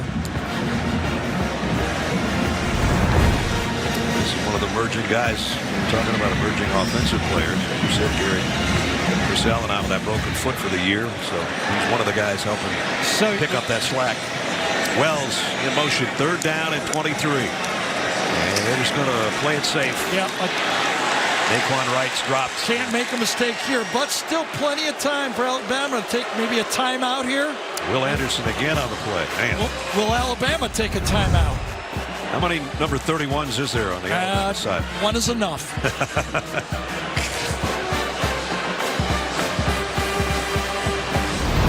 He is good. No, they're not gonna. JoJo Earle's going to drop back, waiting on this punt. Crawshaw. I would think since they're not taking a timeout here, if I was Florida, I would get rid of this punt quickly because they'll go for the block. Crawshaw does a nice job of getting rid of it, and it's a beauty. JoJo Earle way back at the 9 with a fair catch, 9 to 10. Good punt. With 35 seconds remaining in the half. Football action continues tonight on CBS Sports Network. Utah battles San Diego State at 7 Eastern. And that's followed by 14th ranked Iowa State on the road to take on UNLV. That's a doubleheader coming up tonight on CBS Sports Network. 53-yard punt as Alabama back just inside their 10-yard line. So I didn't think they would do much with this. I would think if you're a Gator fan, you go, okay, not exactly what I had hoped for. Yeah. But if you're Dan Mullen, you go, okay, we got 3 stops in a row on defense, something maybe I could get in the locker room and build on. Bryce Young is in the shotgun. He's going to hand it off to Brian Robinson, who's going to lose a yard. That should just about do things for the half.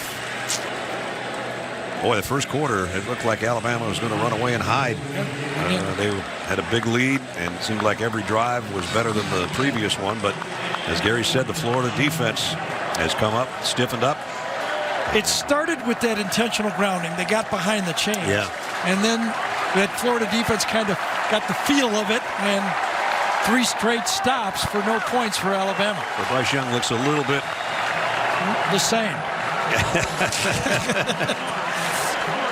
He looked like he wanted more than 21, but he does have 3 touchdown passes in the first half. Florida will get the ball to open up the third quarter. So the number 1 Tide heading into the locker room with a 21-9 lead.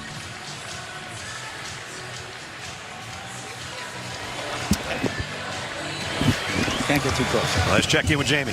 Coach, has Emory Jones continue to show you enough to not use Anthony Richardson in the second half? Well, you know, with Anthony with his injury, I mean, we got to be really cautious with him. I thought Emory's playing pretty good, you know, in the first half, making some good decisions, getting us into the right plays, managing the game, made some good throws.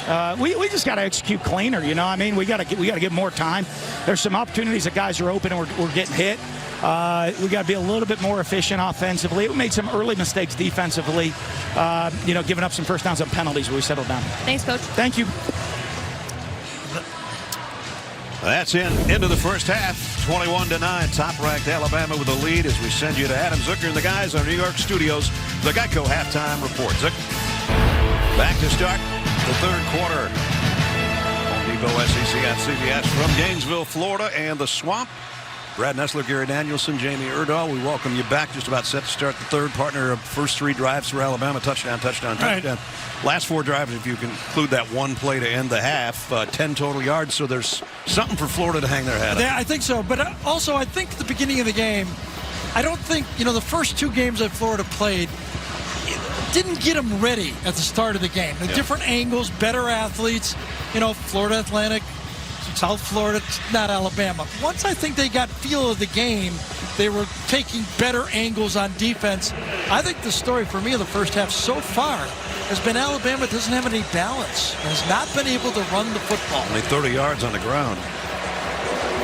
And Florida will get the ball first. That's good news for Florida fans who've been a little bit impatient at times today. Some wondering why they haven't seen the second quarterback, Anthony Richardson. We've documented that as thoroughly as we can. The hamstring problem, he would be an emergency quarterback and probably wouldn't play the same way that he normally does. And Emory Jones set to take the field as we check in with Jamie. Well, not enough balance for Alabama, and Nick Saban would also say not enough intensity and commitment, especially when he wants a full 60-minute effort out of this team. When I asked him if he felt like the intensity dropped off in the second quarter, he said, yeah. Did you? I mean, Coach, why did I ask you? Of course, that's what we observed. But it's a little intense when Nick Saban asks you the question back. I like it. You had to ask it, and we didn't. I had to answer. So this is the first time you've ever asked it back. First down at the 25 for Florida, opening series of the third. Play action, Jones fires, and a seam route incomplete. Any pass interference? Yes, there it comes. Yep. Jacob Copeland, the intended receiver. Josh Jobe, guilty again. That was the full Monty there. All 3 flags were thrown on this one on Jobe. Ran right up the back. Pass interference, defense, number 28. The penalty is 15 yards and includes an automatic first down. It's not what Coach Saban was hoping for to open the third quarter. Now, you don't know when you're covering if it's a perfectly thrown ball. I don't know if that was catchable or not. Probably not. So first down at the 40.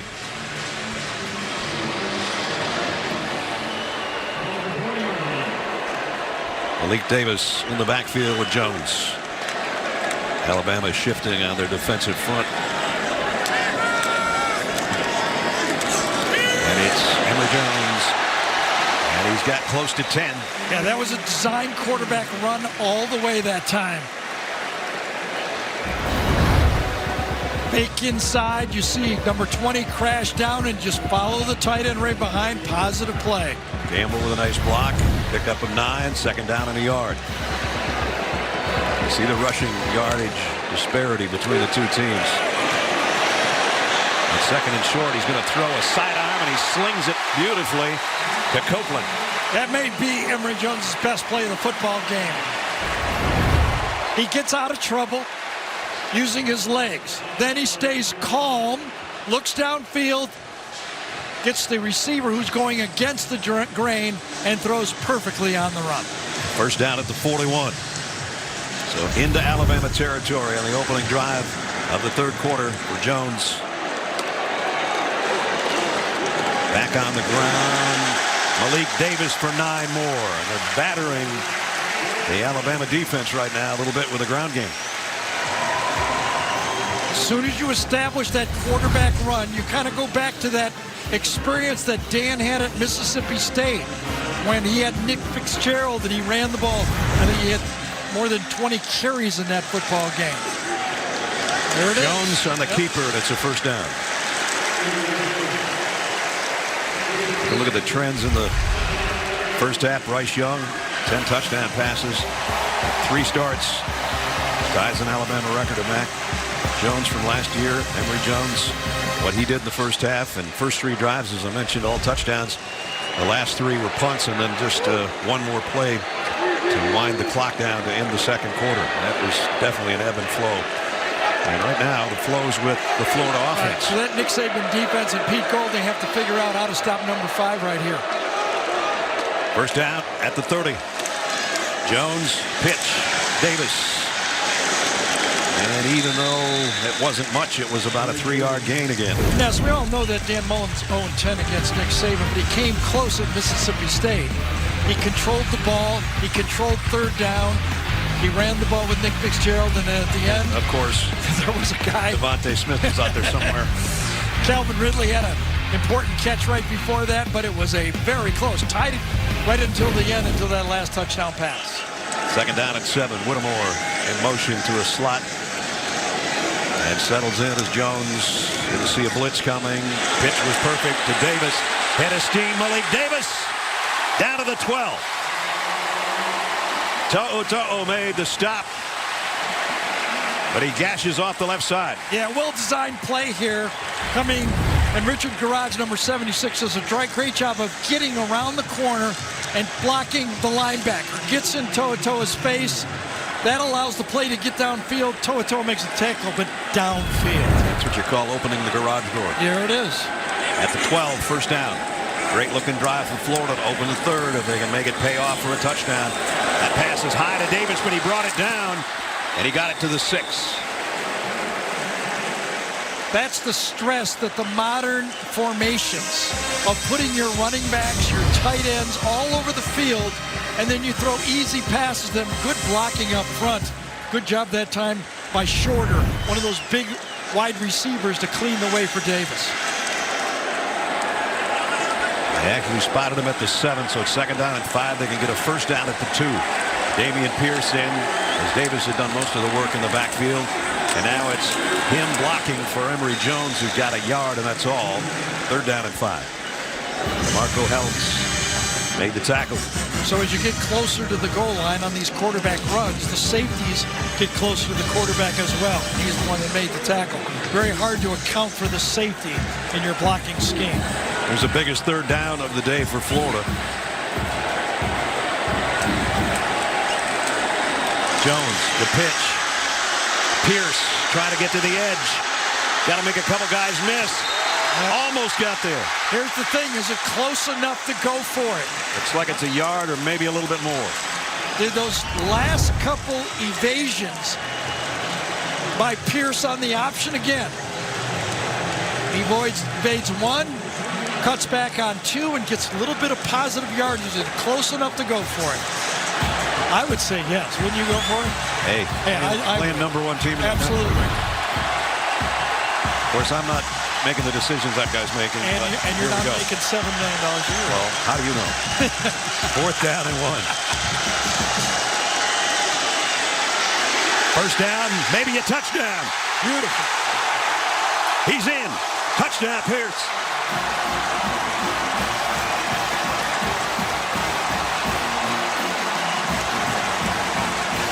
Ran the ball left. Ethan White. Ekwokon, the center, does a good job, number 65. And then Pierce just falls forward. Great effort. Offensive line does their job. And Oh, he stretches out his knee. I don't think his knee was down. I think this one's going to count. You can see him being mobbed by his teammates on the sideline. You also might have seen some of the players patting Coach Mullen on the backside as if to say, Coach, thanks for having the guts and the faith in us to go for this thing. Well, and I think the execution by number 5 was good enough to trust him, too, on the option and on the pass plays. Extra point this time is up and good. There's much more than just life in the swamp. 75-yard drive, 10 plays. Dameon Pierce stretching out for the end zone to cap a 4-minute, 40-second drive. Hang on, folks. 21-16.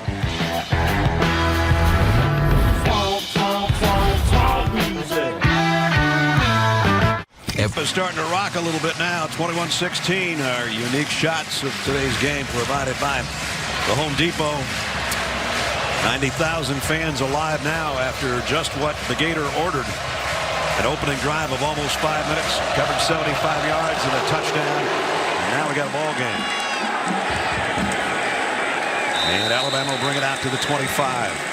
Coming up Monday, our favorite neighbors are back. Brand new season, but get ready for some shade because the family tree just got interesting. Find out how these neighbors are related on the season premiere of The Neighborhood.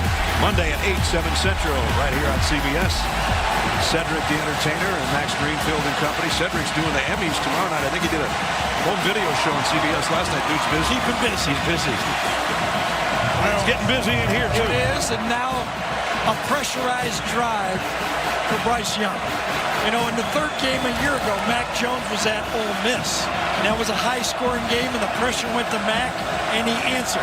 Now the quarterback right here for Alabama is going to be under his first pressurized drive as a starter. So they run it on first down, and they get nothing. Nice play by Mahmoud Diabate. Also, Brenton Cox. Number 1, he crashed from that outside defensive end spot and cleaned it up for Diabate to make the play. Alabama going a little tempo, or at least they're showing it. Whether or not they snap it quickly, we'll see. 2nd and 10. And now there's motion all over the place. It's going to be 2nd and 15, it looks like. The one big difference, well, I'm going to give you 2 big differences for Mac Jones last year and Bryce Young this year. One, there wasn't 90,000 people in the stands. That's right. Number 2, the Ole Miss defense is not as good as the Florida defense. Good point. Good 2 points. Now this snap count or the clap count or something was messed up here because half the line took off. At least the receivers all did. Only guy that kept it was the center. Well, I thought he clapped. Maybe the only guy didn't hear it was the center. Well, I can see why. They're going to have to go to silent count. It's too noisy, and they do. Throw to the middle is on target to Mechie. Trey Dean brought him down as he got it to the 30, maybe the 31. Mechie in the stack over here comes right across into the middle, wide open area to throw to, and he sticks it right in there. Big 3rd down on the opening series of the quarter for Alabama here, and even bigger for the Florida defense in this group.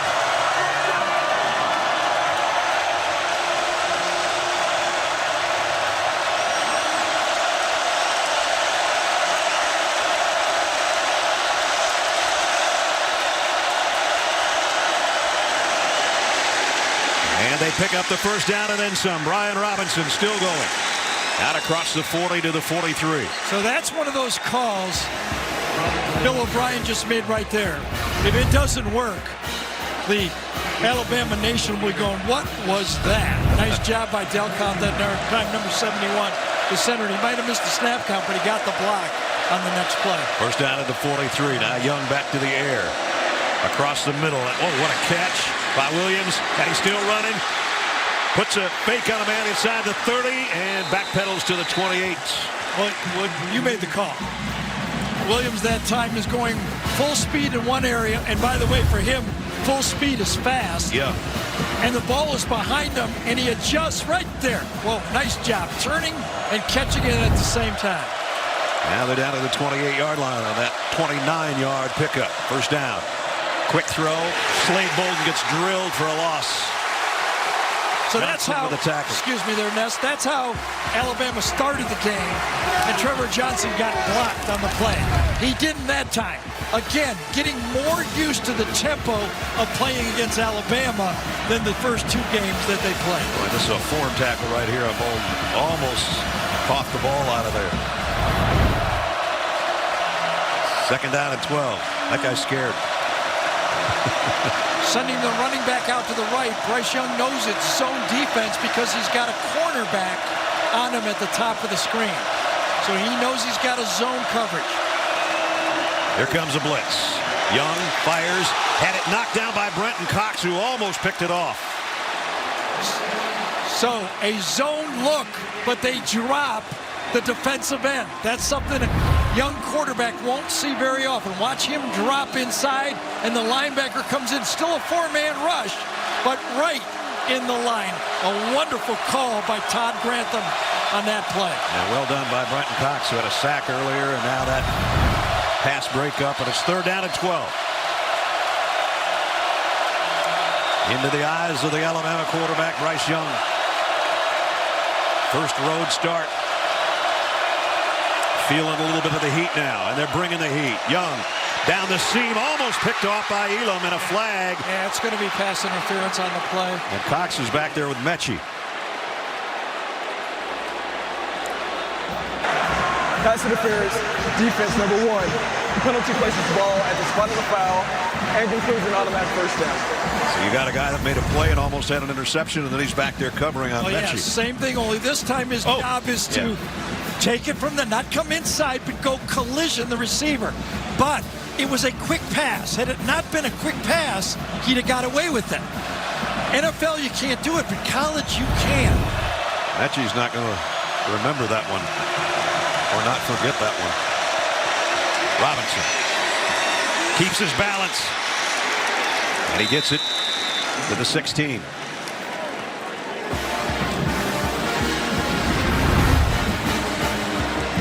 This guy waited his turn, shared some reps with Najee Harris. He may not be Najee, but there's not a lot of Najees out there. But this guy's pretty darn good. Second down at 5. And whistles. And flags.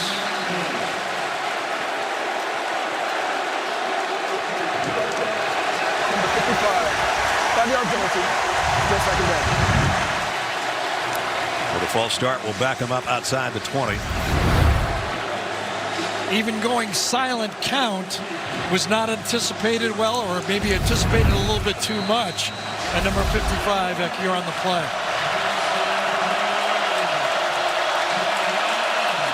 Alabama still having a little bit of trouble running the ball. ball. Just tell it's silent count because the guard next to the center will turn around and look at the quarterback to see when he lifts his foot, and then that sound starts the count. See him turning around to look. Once he lifts his foot, then he goes, okay. Young. Heavy pressure that time, and he throws it in the dirt, incomplete. That wasn't very clean that time either. That ball was snapped. While Cohen was still giving signals on the play. Watch this. He's turning around giving signals, and then all of a sudden, the ball is snapped. He didn't even see what was going on, and his man made the play. That was not good execution of the silent count. Third down and 10. And he to get to the 12-yard line for a first down.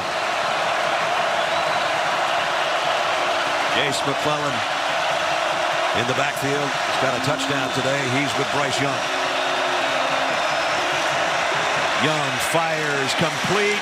The tight end, Latu, did he get it? He stretched the ball out. This might be reviewed. The spot they gave him, I don't know. It's going to be short, the spot they gave him, I think. I know, but watch him stick the ball out as he gets tackled. See that? When his knee comes down? I think this should be reviewed, and I think it's going to be a first down. I do too.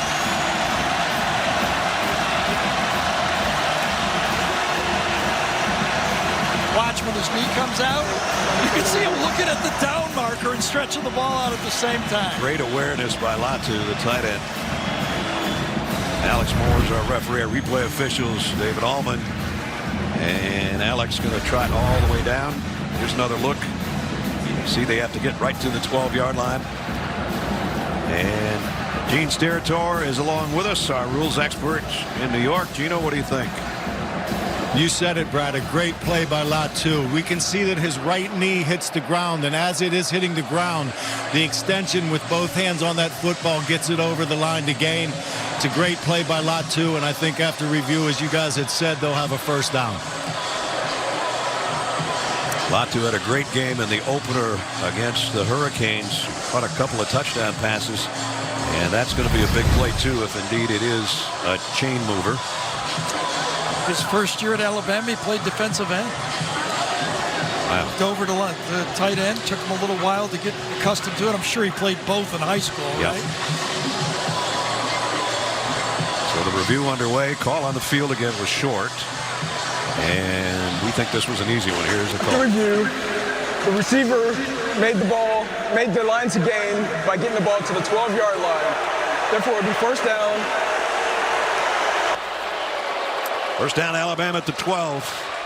So I even think on that call, the importance of this game with the crowd in it, say it was a challenge type play, I think that would even deserve a challenge. You know, everything gets reviewed in the college game, especially these line to gain right here. But I think that would have been challenged no matter what. That was pretty obvious from the press box. So the drive stays alive when they had Alabama in a couple of third down situations. They can still get another first down without getting to the end zone. Bill O'Brien seems to be managing Bryce Young very carefully and smartly on this drive. They seem in sync. McClellan behind Young from the 12 will get the carry. Straight up the middle to the 10. That's all. Jeremiah Moon in on the tackle. You know, those inside runs, as you mentioned before, that was gashed this Florida defense a year ago, okay? As you said, the transfers, that got them bigger inside. You got to cut off the middle, as Todd told us yesterday. Todd Grantham said, if you don't stop the middle of the run attack, you'll get it every time. 2nd and 8 from the 10. Bolden in a slot. Mechie is over there on the left side with him. Young wants to go the other way. Now to the end zone, and Bolden dropped it. He was wide open. Wow, how about that read by Bryce Young? He starts to the right side. He goes 1-2 to the right, and then comes back and quickly finds it. It's going to go out and into the middle. He's wide open, but he's looking right, looks left, got him. And he delivers it almost exactly as he sees it. What a play, and boy, you don't want to drop one like that. Third down and 8. Latu, the tight end's back in there now. That's Williams in motion toward the snap. Young pressured. Cox had a hand on him. Throws on the run, completes it. McClellan, he's got the first down, I think. He says he does. I agree. Moon made the tackle. Should be first and goal inside the 2. Watch 2 full games of Bryce Young and then watch him again today. The guy does not like to run when he scrambles. He's such a weapon after that first wave passes him by to stay downfield and pick the next best receiver. His style, I want to be very careful with him. His style of play reminds me of the way Russell Wilson used to play when he was in college. Right. Russell used to make those plays smartly, head downfield all the time. Now, Russell's gotten bigger and richer. He's got that type of feel when he plays quarterback. They're reviewing whether or not he got the first down here. This is going to be close the other way, in my opinion. When his backside comes down, it seems like the ball is short of the line to me. So another review going on here. Let's take another look from our AT&T 5G pylon cam, as McClellan has already scored once into our pylon cam today. Stretching it out, just trying to get first down here. Start looking at that, it looks like it's 2.5 yards out on his rear end hitting the turf, but so right, you can't tell. No, not really. I thought the other one, when I went out on a limb right here, I thought this one, when he's down right there, I thought he was slightly short. Now, I don't know if it's obvious because it was called a first down on the field. Right. And so again, second time on this drive, we get the call, and here it is. After review, the receiver was short of the line of game. The ball was placed on the 2-yard line, so it'll be fourth down. So, Gene, that one's overturned. It is, and I think the difference between what we see McClellan do and what Latu did, McClellan has to protect the ball in that situation, guys. He didn't have the opportunity to stretch that football. Protection of the football was more important at that time, and now we've got one heck of a fourth down and inches to go. You said it, my friend. Fourth and inches. Well, Bill O'Brien spent many years in New England coaching Tom Brady, and in this situation, they'd go sneak.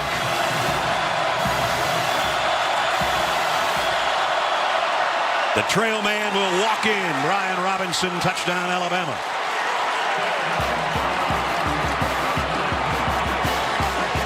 Florida loads the inside, and as Ness said, the edge was not manned, and it was a walk-in. Brought in the extra tackle. Kendall Randolph, number 85, is actually a tackle slash, three-tackle guy, and he comes in at tight end, and they just smash him down. For Alabama.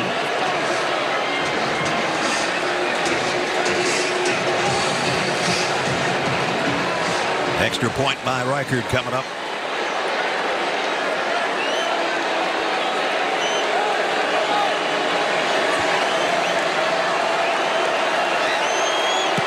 Reichard up and right through the middle. So just when Florida had gone 75 yards to make it a 5-point game, what an answer for the Tide. Brian Robinson, 3-yard touchdown. It's 28-16 Alabama. Hey, Coach. The Home Depot, SEC on CBS. Sponsored by Jersey Mike Subs. Aflac. Dr. Pepper. And by T-Mobile.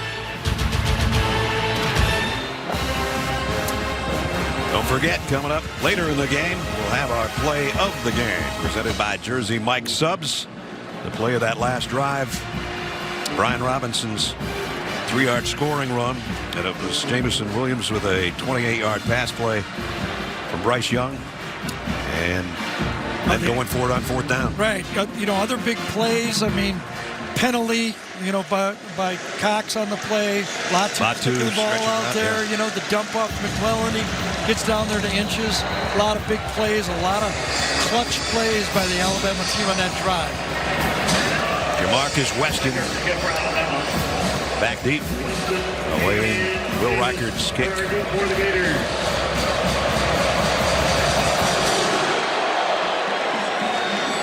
And fair catch. Taken, bobbled, and out to the 25 comes Florida. Invesco brings you today's Scholar Athletes. For Alabama, Chris Owens, and for Florida, Jeremiah Moon. Invesco proud to support student athletes on and off the field with a donation of $1,000 to Alabama and Florida's general scholarship funds. Brad Nessler, Gary Danielson, Jamie Erdahl, and our CBS crew in Gainesville, Florida. Threat of rain is getting a little bit darker. We hope that stays away. Yeah, this ball's going to the 1-yard line because that ball was muffed on a fair catch. Oh, boy. And it rolled out to the 1-yard line. Remember, the receiver can just let it go. And if it hits the end zone, it's a touchback. By trying to catch it, it gets it at the half-yard line. Now, if the ball would have rolled in the field, it would have been a live ball to recover as well. Here's Jamarcus Weston. Yep. There's the fair catch call, and then he just drops it. And then he lets it go. Watch the official. He lets it go, and he watches, then he stops it. Just think if that ball would have bounced, because Weston thinks it's a touchback, and it's a dead not. Ball there. Yes. That's not the spot that Florida's offense wanted to start in. With Emory Jones being planted, his feet planted in his own end zone. See if they can get just something to get him some breathing room here. He's got Naquan Wright with him in the backfield. Emory Jones will take the snap about 6 yards deep here.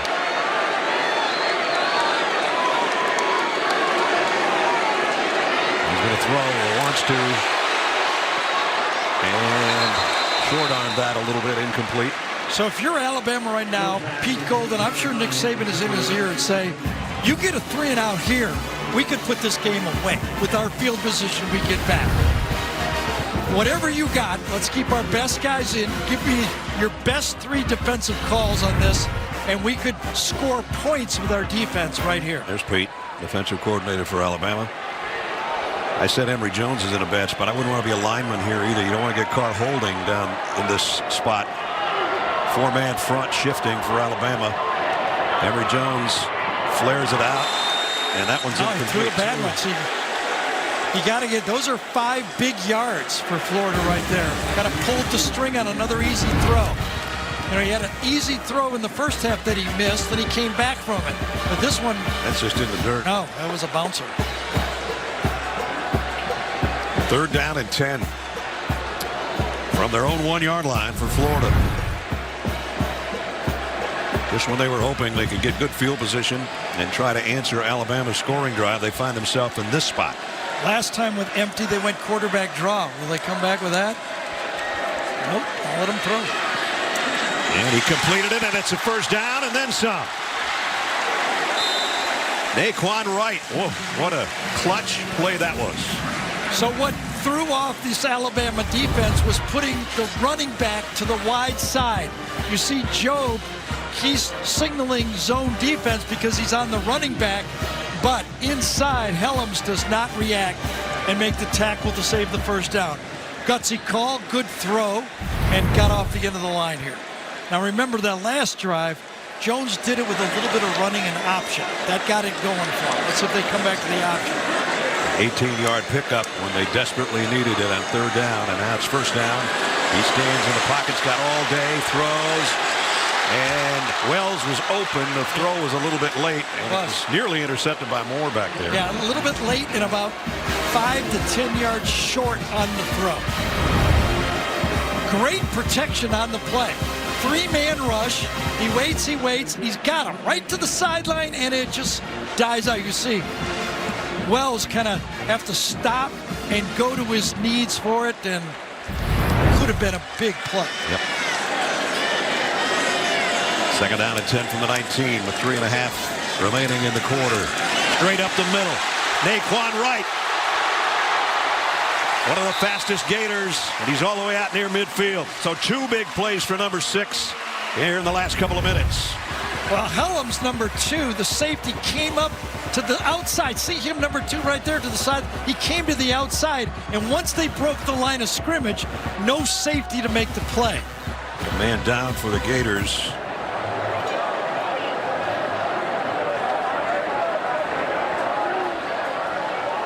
Was it Gamble? Back at the 18-yard line. It is Gamble. Damari Gamble will check on him in a minute. With DirecTV Stream, I can get Damari Gamble headed to the medical tent. Had some really big receptions in this game, but he was hurt blocking on Brian Young, number 47. Yeah, he's lined up to the right, and he comes across, turns his left shoulder, and that's where he gets, as Ness said, a stinger. Let's hope it's just that. Nothing more serious. Paramount Plus is the new home of Inside the NFL.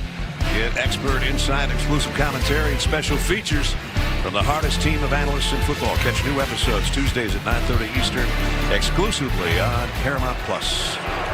Well, a couple big plays by number 6, an 18-yard reception by Naquan Wright, and a 30-yard run. And here they are at the 49-yard line with a 1st down.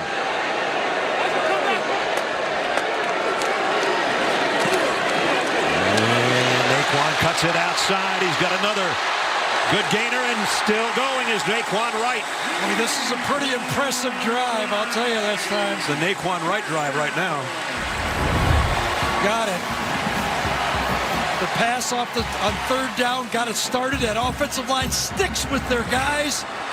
And Wright looks like he's going to go down and refuses to. Just outside the 35 of Alabama. 1st and 10 for Florida. And now another gash on the ground, and Naquan Wright is having some kind of career just on this drive. Well, And you got to feel that offensive line right now feels like they can block them, and they are. Delance, number 56, at the point of attack, handles them, turns them, and opens it for Wright to get into the secondary again. 6 carries, 62 yards on this drive, and the 18-yard reception. I'll tell you, really good play here by center Equicon, number 65. He's doing a brilliant job with that nose. And that time he got fed one time too many. Brian Young made the tackle, loss on the play.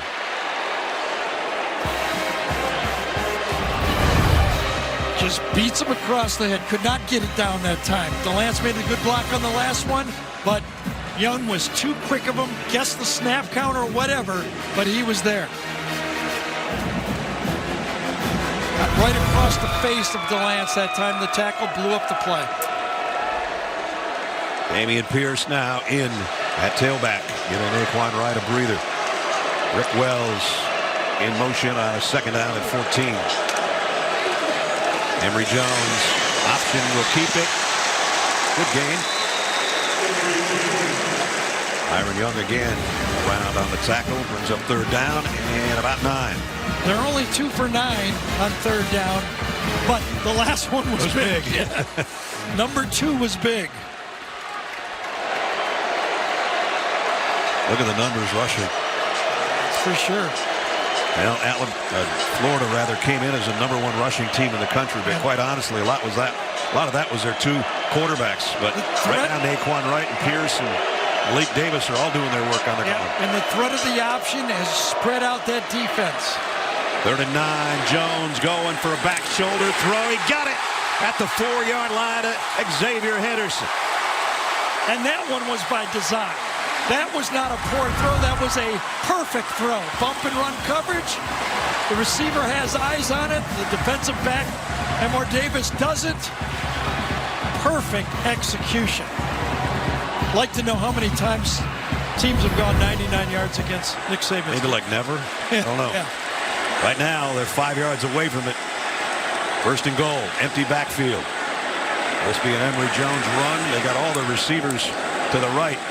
And the run is Emory Jones up the middle. Did he get there? Touchdown, Florida.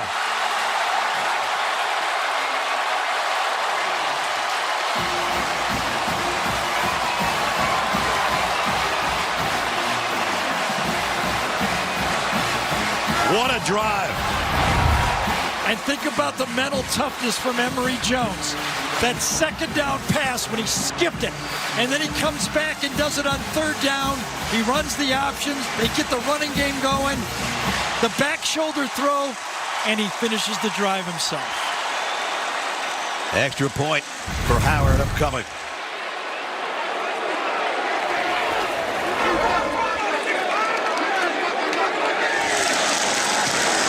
Up and good. Remember, this all started with a muffed fair catch with the ball bouncing out of bounds at the 1-yard line. The official right on the spot. We said, oh boy, this is not what you want. But if you go 99 yards in 11 plays in a little over 4 minutes, and then number 5 scores from 5, and the lead is cut to 5.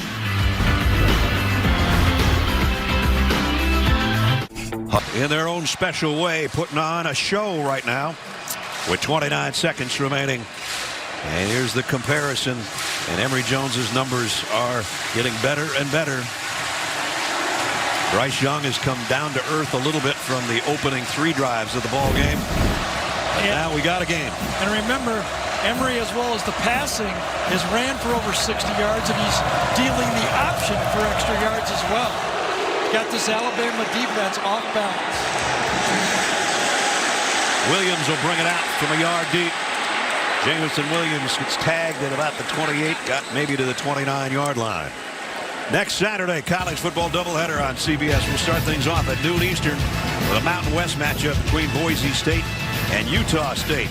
Then at 3:30, SEC on CBS features number 7 Texas A&M, 20th ranked Arkansas in Arlington. We'll be at Jerry's World. It's full afternoon of college football next Saturday on CBS. I'm sure Jerry Jones will be there, being an Arkansas alum. That's why the game's there. Right? You got it. Well, he's a busy guy. Well, Not for Arkansas, I don't think. First down. Don't we love these back and forth games? We love to watch the pressure on both teams to execute. Short gain on the run. McClellan still isn't down, but I think the whistle's blown. Well, I have to be honest, this is the best I've seen Brenton Cox play in his career, number one. A lot of people question he's a big-time recruit. He was really identified by Alabama as one of Nick Saban's most important recruits. Went to Georgia, transferred to Florida, and today he has shown up. We played 3 in the swamp. They're fired up. They're waiting for Tom Petty's don't back down. They're not backing down. 28-23.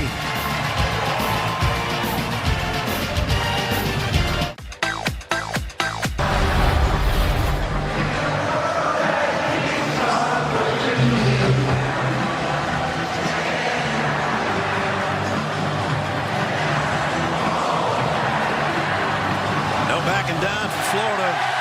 They've got it to within 5 as we start the fourth quarter at the Swamp in Gainesville. Bryce Young, quick throw over the middle, complete. JoJo Earl in the open field. And a nice gain, picked up about 11 yards. This is what we were hoping for, partner, a rematch of the SEC championship game. Different faces, both teams kind of doing the same thing. The last 4 drives, Florida scored 3 times, put over 260 yards. Dan Mullen has found his rhythm. He's got a running quarterback, just a good enough passer, and he's keeping this Alabama defense off balance. Now, if you're Alabama, you're going, hey, our defense is struggling. We got to help them. We got to get some more points. It's just like the SEC championship game all over again. That one ended up 52-46. We probably aren't going to get that high today in the point total, but it's giving you that feel a little bit. Empty backfield for Bryce Young. From the Gator 47, has time. Flush, throws on the run and throws incomplete. And he got out of the pocket. That'll be not called intentional grounding. Had some pressure, and now he faces 3rd down and 7.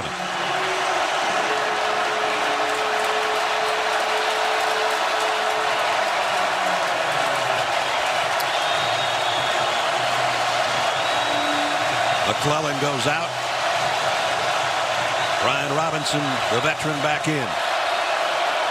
3rd down and 7.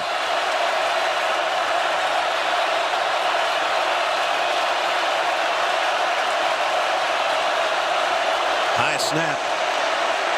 Young fires deep in the middle, broken up. Intended for Mechie. Knocked out of there by Helm. Flag is down, though.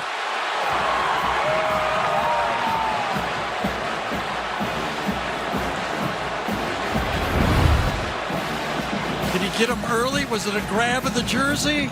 I don't know. Yeah, he had his arm on the backside of him, tugging him from behind.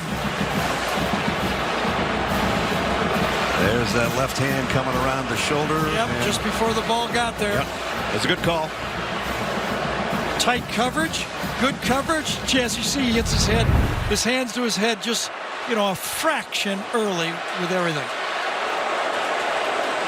First down by penalty, just inside the Gator 35. Last time Florida scored a touchdown, Alabama came back with an answer of their own, and now it's Brian Robinson hit in the backfield, dropped at the line of scrimmage. Dexter made the play. I think they're going to be 12 men on defense here for Florida. Might be why they stopped them. It's going to be the 3rd time we've had that call. Twice against Florida, once against Alabama. Yep. This one's, you know, sometimes there's substitutions going on, but again, 4-4-4. 4 up front, 4 linebackers, and 4 defensive backs. Don't put that pressure on me to ask me what that comes to. But I gave you the easy one, right? You gave me the layup. Yep. First down and 5 at the 29. Mechie comes in motion across the field. Handoff straight inside. Good 3-yard run by Robinson.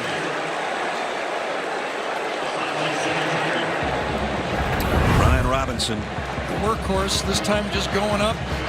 Latu comes right up the middle. He follows the tight end. His angle on the middle linebacker that time, Hopper. It was just a little bit of a push. Because of the penalty on first down, they're able to just pound it, take some clock, and put points on the board is what they'd like to right now for Alabama. Second down and 2.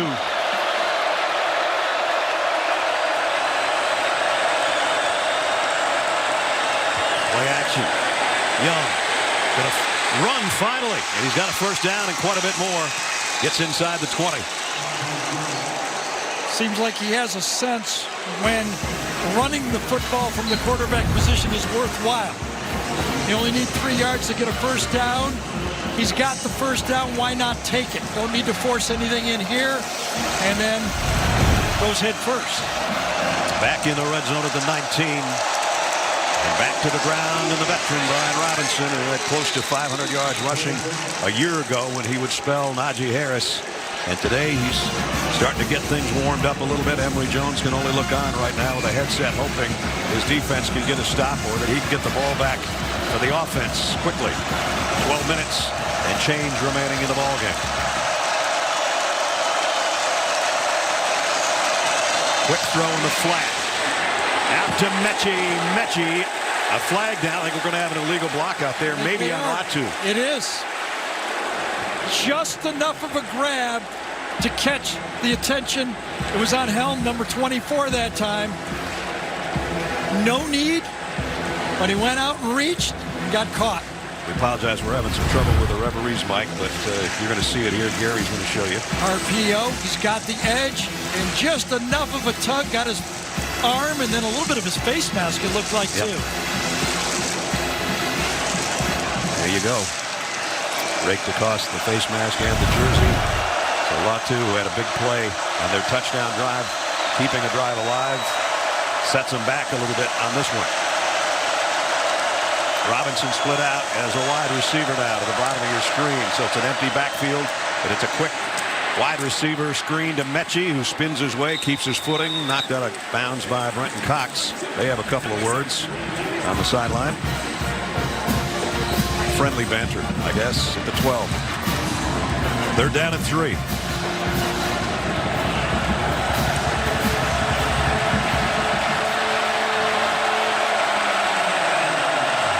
Young fakes and shovels it to Latu.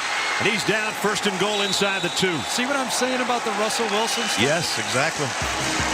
I mean, this play did not go exactly well. The play action pass was kind of sloppy. Then he's got a guy in his face, maneuvers, and then keeps his poise and just delivers the ball like a point guard or a second baseman or something, right? I mean, beautiful, just calm, 90,000 people, big drive. That's why this guy was the chosen one almost, right? First and goal. High formation backfield. Robinson the tail. Didn't get there. Nice job by Florida. I think it was Moon maybe that got in there. I think Diabate made the play. Nobody gets blown off the line of scrimmage. Ron Dexter, number 9, was there. Carter was there. And then cleaned up by Diabate, as Brad told you.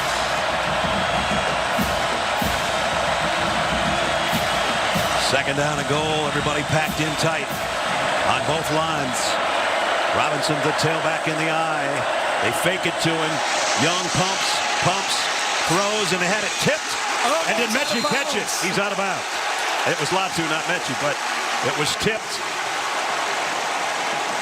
And incomplete. Here's one where, you know, from up here, we thought he was going to run it in. He saw one more potential throw, and it gets broken up, trying to dish it short, and just chipped short when he had, just because of the tip, that slowed it down enough that Latu's momentum took him out of bounds. Great play by Torrance, number 22, to save a touchdown. Our 5G pylon cam out of bounds. McClellan in there, tailback, and he doesn't get there either. It's 4th and goal. Remember, a field goal makes it an 8-point game.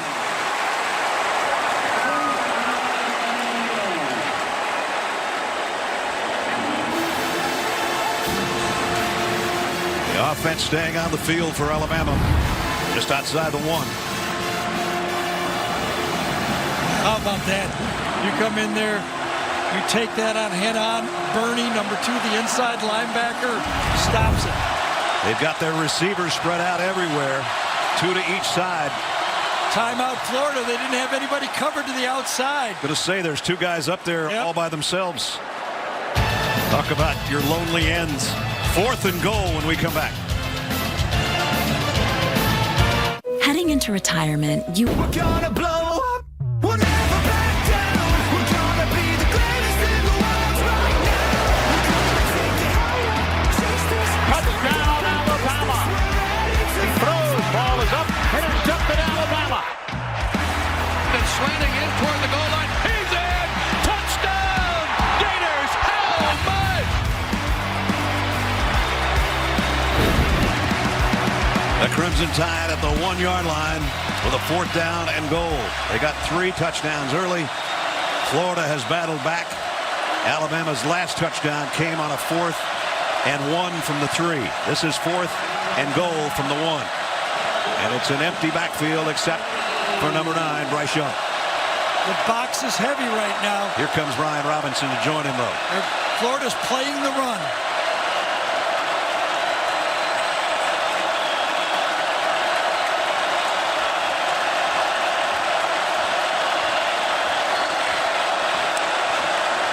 Everybody moved.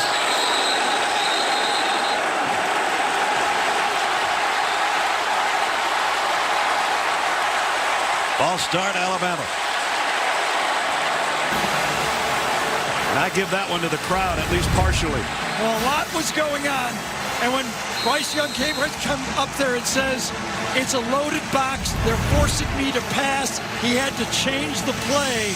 And that's where Ness was right. The crowd got involved and nobody could hear the play. An illegal procedure. Will Reichard's only missed 1 field goal in his career at Alabama. It came last week from 34 yards out. This one's from 24. And it's up and good. So there's your 8-point game that Gary talked about with 9:25 remaining.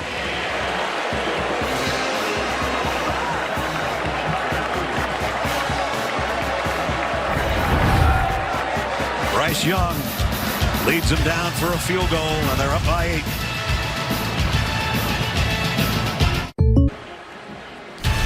The Home Depot SEC on CBS is sponsored by State Farm,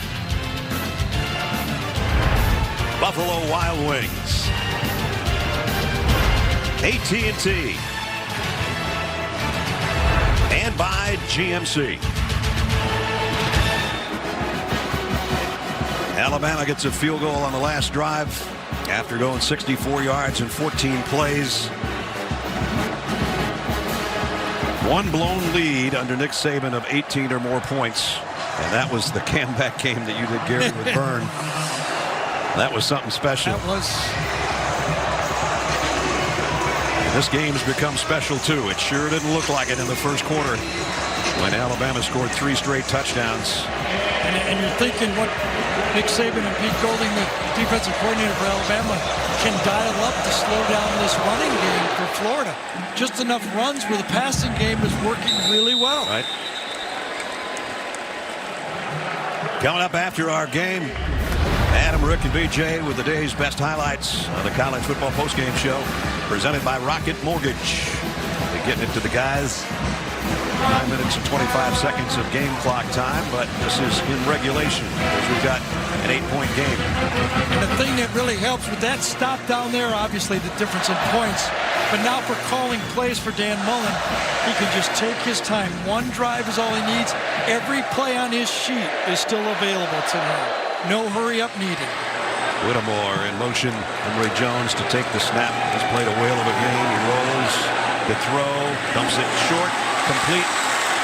Zipper, and he zips out there for first down at the 38. You know, sometimes not having the second guy behind you, knowing that you're going to get pulled out after every mistake, you can make a mistake, settle down, and make another nice play. And remember, Emory Jones, a highly recruited player, originally committed to Ohio State, and then when Dan came, switch to Florida. Now he does it with his legs here. Emory Jones, first down run, pickup of about 15. Yes, I told you this before. When I turned on the tape after reading how bad Emory was, I was surprised how many good plays he made. Yeah, he made some bad ones, but these good plays make him a huge weapon in this offense.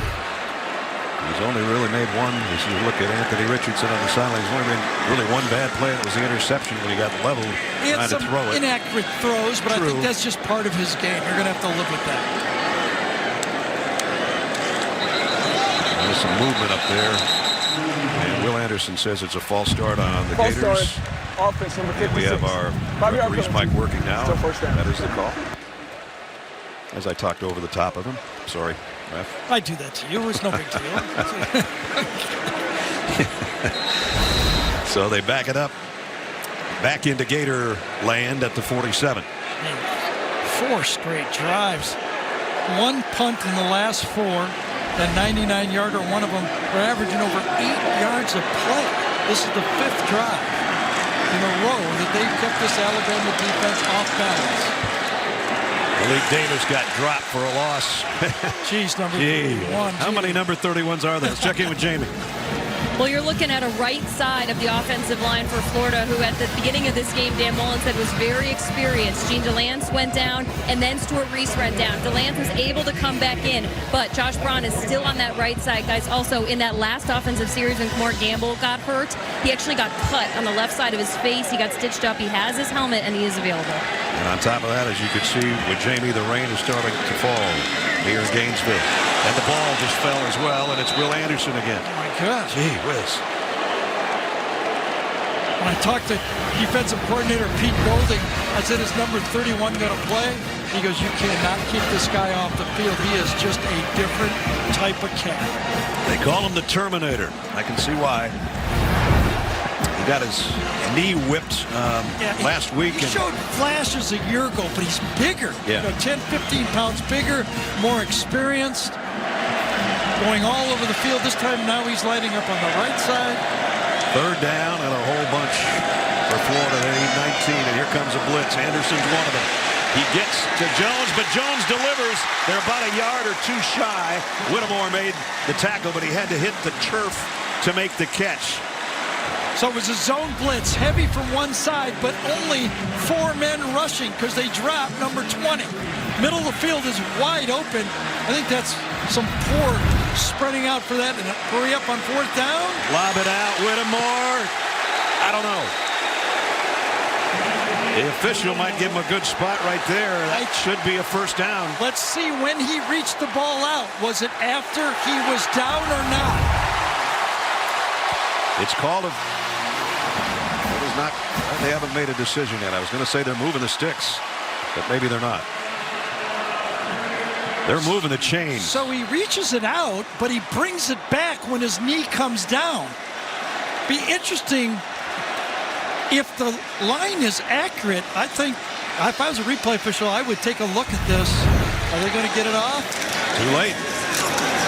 They called it good. Malik Davis backpedaling his way down to the 31-yard line. Still going, actually. So it's not like the end zone where you just break the goal line and it counts. You have to finish the play. Gene, that was a hurry-up situation. What do you think, Gene Steratore?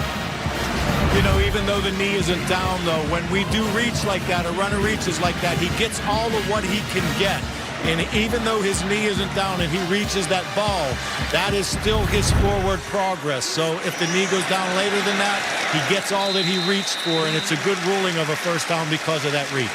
Even though he brings it back himself?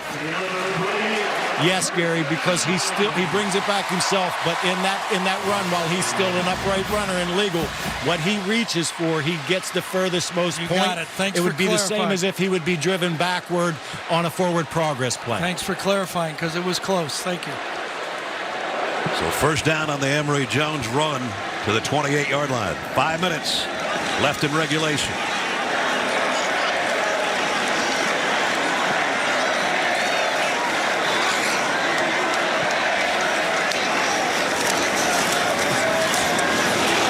Nice play defensively there DJ Dale, I think that time, wasn't it? The nose tackle. Have not heard a lot from him.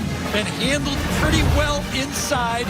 Usually he's taken 2 gaps, but this time he kind of shifts to the outside, slants wide, and ends up making the play. So Malik Davis lost 3. Instead of lining up over the center that time, he lined up at defensive tackle and then slanted outward. Here's now Emmett tailback. 3 wide receivers to Emory Jones right.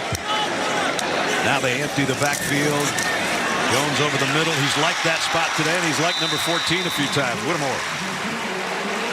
So that makes the 3rd down a little more manageable. This time Henry toe-to-toe in the middle is looking all different directions. He looks right, then he comes up, and he leaves the area that's wide open in the middle and thrown right off his helmet on the play. I don't know what he was looking at. It was almost like an offensive lineman he saw move. Now Dan Mullen can call 2 plays here. It's under 4 minutes. It's 3rd down and 6. It's 4-down territory, right? You got it. I think he's going to go all the way with this drive. No way he's kicking for a field goal now. 3rd down and 6. Blitz over the middle again, complete. That one's to Zipper. 1st down, Florida. So this was too easy. This was a gimme. Once he reads the blitz, he knows he's got him coming off the slot. Safety's trying to disguise. Helms is deep. Once the player lined up over the receiver, he knows he's got him. He just throws where the blitzer leaves. It's an easy 1st down. Florida with the answer and worked their way into the red zone of the 17. 1st down. Off the left side, bouncing it out is Pierce. He's gone. Touchdown, Florida.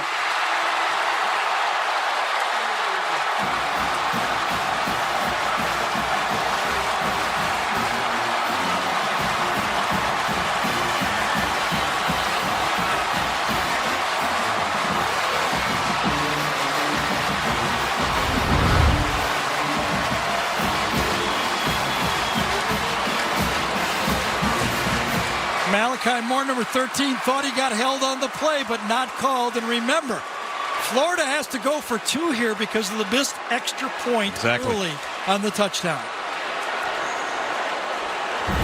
Who knows? This might be the ball game right here, even though there's almost 3 minutes remaining.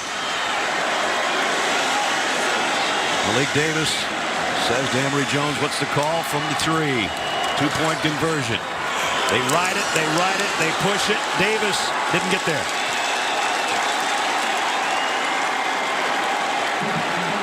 So the 2-point conversion fails. Not quite sure why the clock is running there. That's after a point after try. I think they're going to have to reset the game clock on this play. Dan Mullen noticed it right away too. It was point after touchdown. The clock should have stopped. I'm not exactly sure when the touchdown was scored, but as you can see, to me, they can't turn it off. It's still going.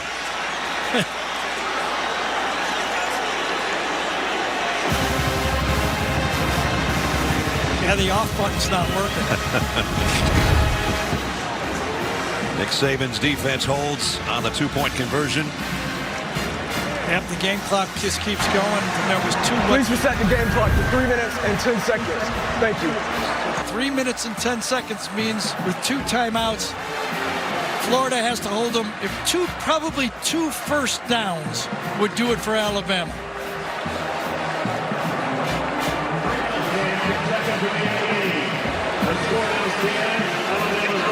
Actually, when he scored the touchdown, I wrote down 3:03 on my pad here, but apparently I was already still running after I wrote that down. So 3:10. He's whistling. Hey, how about the clock? He saw the clock running, and it should have stopped after the touchdown. That took it from, 2:20 back to over 3 minutes. 3:10 remaining. 2-point game. Florida's last 3 drives are all touchdowns, and they're still short a couple. Alabama expecting an onside kick. Slade Bolden is the only guy back deep around the 20-yard line. Florida's got 2 timeouts remaining. They failed on the 2-point conversion on the untimed play. They're going to kick away. They missed an extra point earlier in the ballgame. We might have a tie right now. As it is, it goes all the way to the end zone. It'll bring it out to the 25. So here's the problem if you're Bill O'Brien. You know, your quarterback is your playmaker. In this situation, probably 2 first downs ice it. 1 first down goes a long way with the timeouts and the clock. But Alabama's not been able to run it. 70 yards all game. And remember down on the goal line, and they could have put it away running the ball? Yep. They could not do it. Now the Florida players asking for some noise. Zach Carter leading the cheers down on the defensive line. Alabama comes out with Brian Robinson with Bryce Young in the backfield. Mechie and Williams the wide receivers. Slade Bolden the slot man. And here we go. They can get Coach Saban off the field. Latu's the tight end who just switched sides. First down from the 25. Robinson got maybe 3. And now the clock is not running.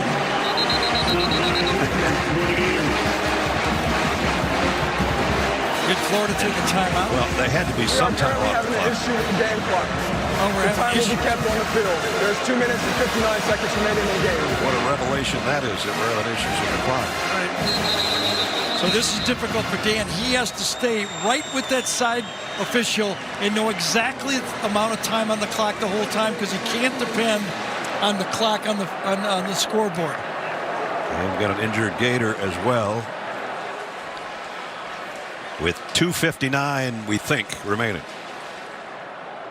Brent Cox was a player who came off under his own power, got kind of rolled up in the pile at the end of that last play that went untimed again due to the clock situation. As you can see, Robinson with the run and the game clock never started. Right, and during the commercial, Nick Saban wants to know, okay, did Florida take a timeout, or are we going to wind the clock and get 40 seconds after the first down play? He's saying they have to do one or the other. They have 2 timeouts remaining. They still have 2 timeouts, right? We still got them as 2, so that means the clock will be wound by the referee, and they'll get a full 40 seconds of runoff, taking it down to 2:20.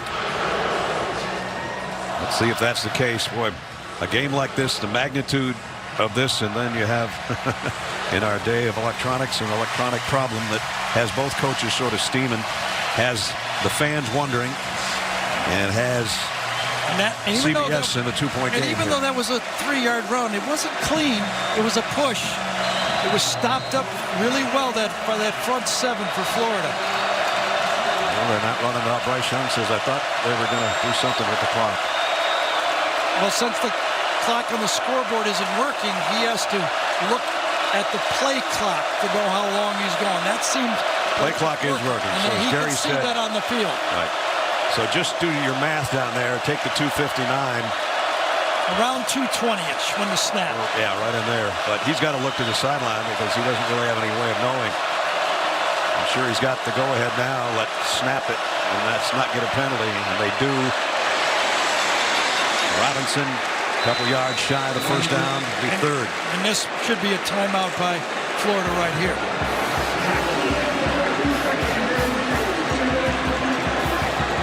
He's going to hang. All right, well, we'd love to tell you exactly how much time is on the game clock, but it's going to be around... It's going to be under 2 minutes now. Right. 140 maybe? Yep. When they snap the next one, it's going to be around 140. Meanwhile, Chase McClellan comes back in at tailback for Alabama on a huge 3rd down. Went left both times. Alabama's going to take a timeout. Got a quarterback in his first year as a starter on the road in front of 90,000 screaming at him, and they want to make sure he knows what's coming up on the next play. The FanDuel. For those of you just joining us, 1:36 remaining in a 2-point game. 3rd down and 2, Alabama.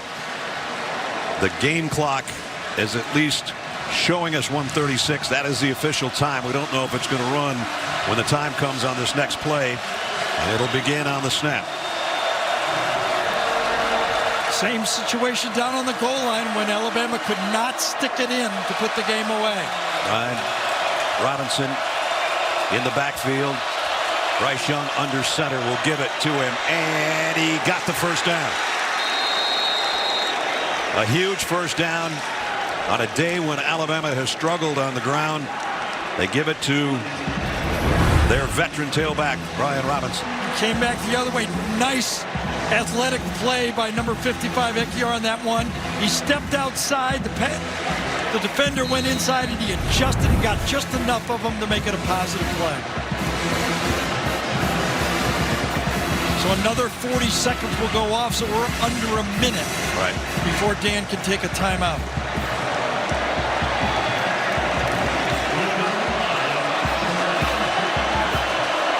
Now they go with that I backfield that they use down on the goal line. McClellan, who's had a big day today, has a big run here. Got it to the 40. And timeout.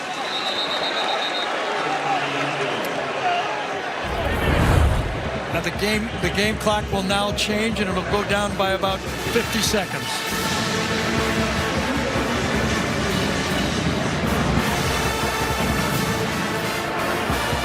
Dear college sports, there's light at the end of the tunnel. Back with 57 seconds remaining. Florida, they put it back to 58. They changed it a couple of times while we were away. So let's say this play takes 5 seconds. So you're to 53, and then you subtract 40 seconds. No, there'll be a timeout. But after third down, you'll get 40 seconds. So you're under 15 seconds left in the game if there's a fourth down play. Right now it's second down, and it's almost 6. And a pistol backfield with McClellan behind Young. McClellan cuts back in the middle of the field. We only got about a yard, so it's third down and 4. Bogle made the stop for the Gators defense.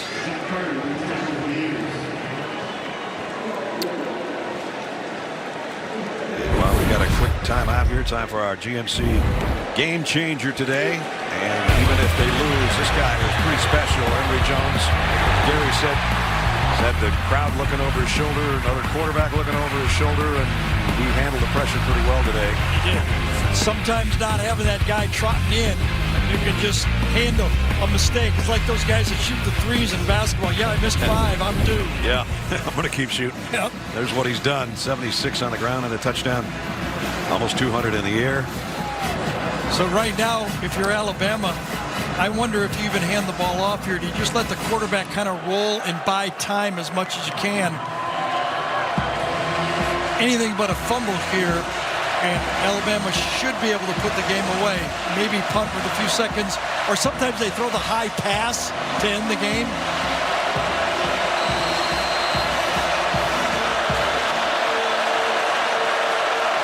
The crowd trying their best for their defense. And I'm sure they're confused by the game clock. We just saw a big bolt of lightning over to our right. That's what it would take for Florida maybe to get the ball back. A bolt of lightning.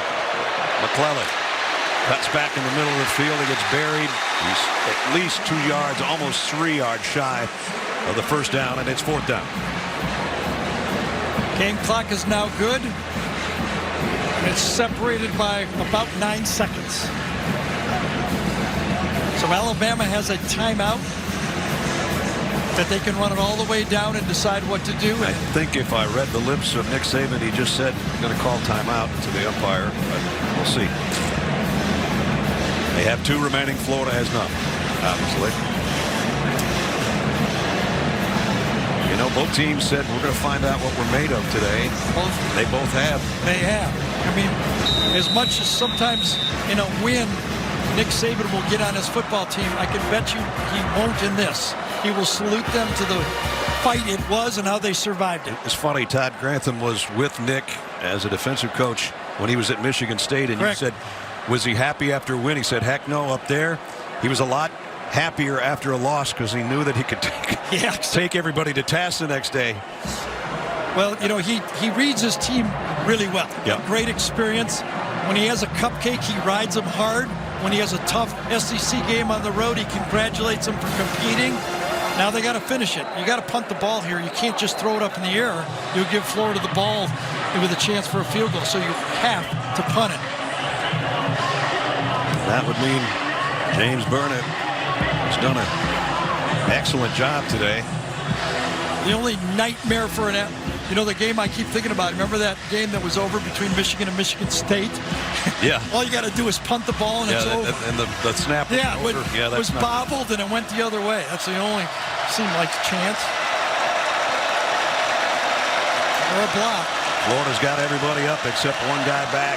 The return man back at the 15. They're coming. Kick. Got it away easily. Fair catch taken at the 24 with 4 seconds. One play left for Florida. Now right here, Alabama cannot get a penalty. Florida has to, I think, have one of those plays with the laterals now. I don't see any other way you can't throw it far enough to get it into the end zone. It's going to have to be a hook and ladder type of thing. Yeah, I don't think they have enough time to even line up for a field goal either. That's what Nick just said. Look for hook and ladder right there. And he said you got to wrap up. He's talking to Will Anderson, who's wrapped up just about everything today. Yeah. Here's the last play, barring a penalty.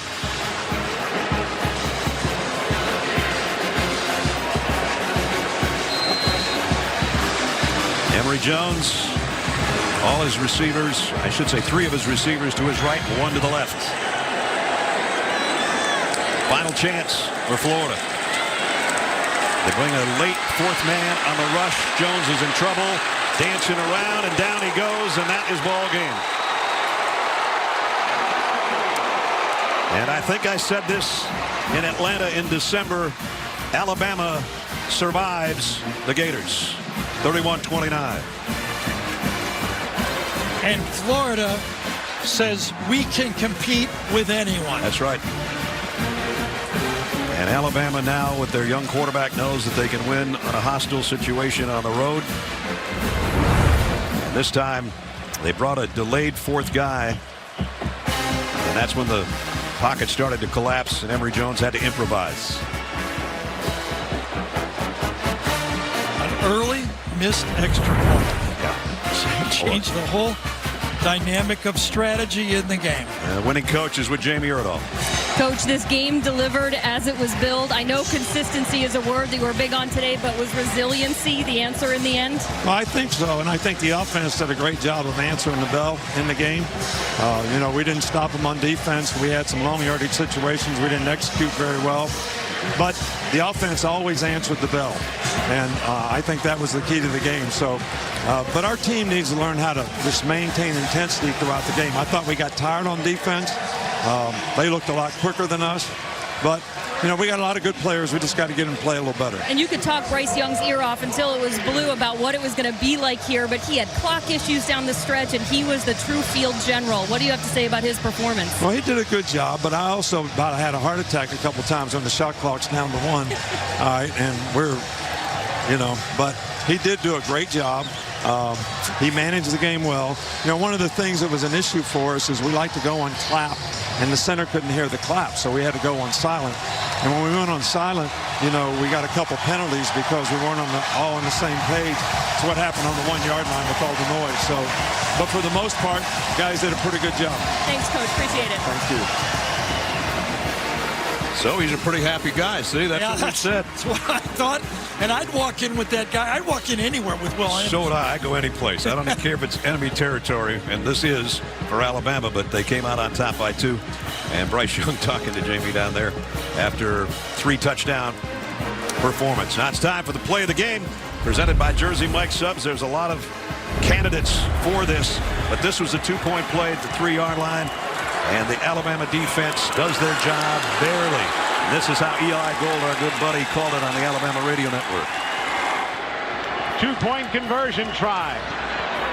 The running back, and he'll get to the 1, and he is stopped. He is stopped. Alabama holds on the 2-point conversion. Justin Eboigbe and Will Anderson stop the Gators on a 2-point conversion at the 2-yard line. So Florida plays very well, but they come up short. The 11th ranked team in the country might not even lose that number 11 ranking, even though they lost again. That's going to wrap it up for us. 31-29, top-ranked Alabama survives the swamp. For Gary Danielson, Jamie Erdahl, our entire CBS crew, Brad Nessler saying so long from Gainesville. Final score, 31-29. Top-ranked Alabama goes to 3-0. Florida drops to 2-1. We'll be back with Adam Zucker and company for the college football postgame show presented by Rocket Mortgage right after these messages. So long from Gainesville.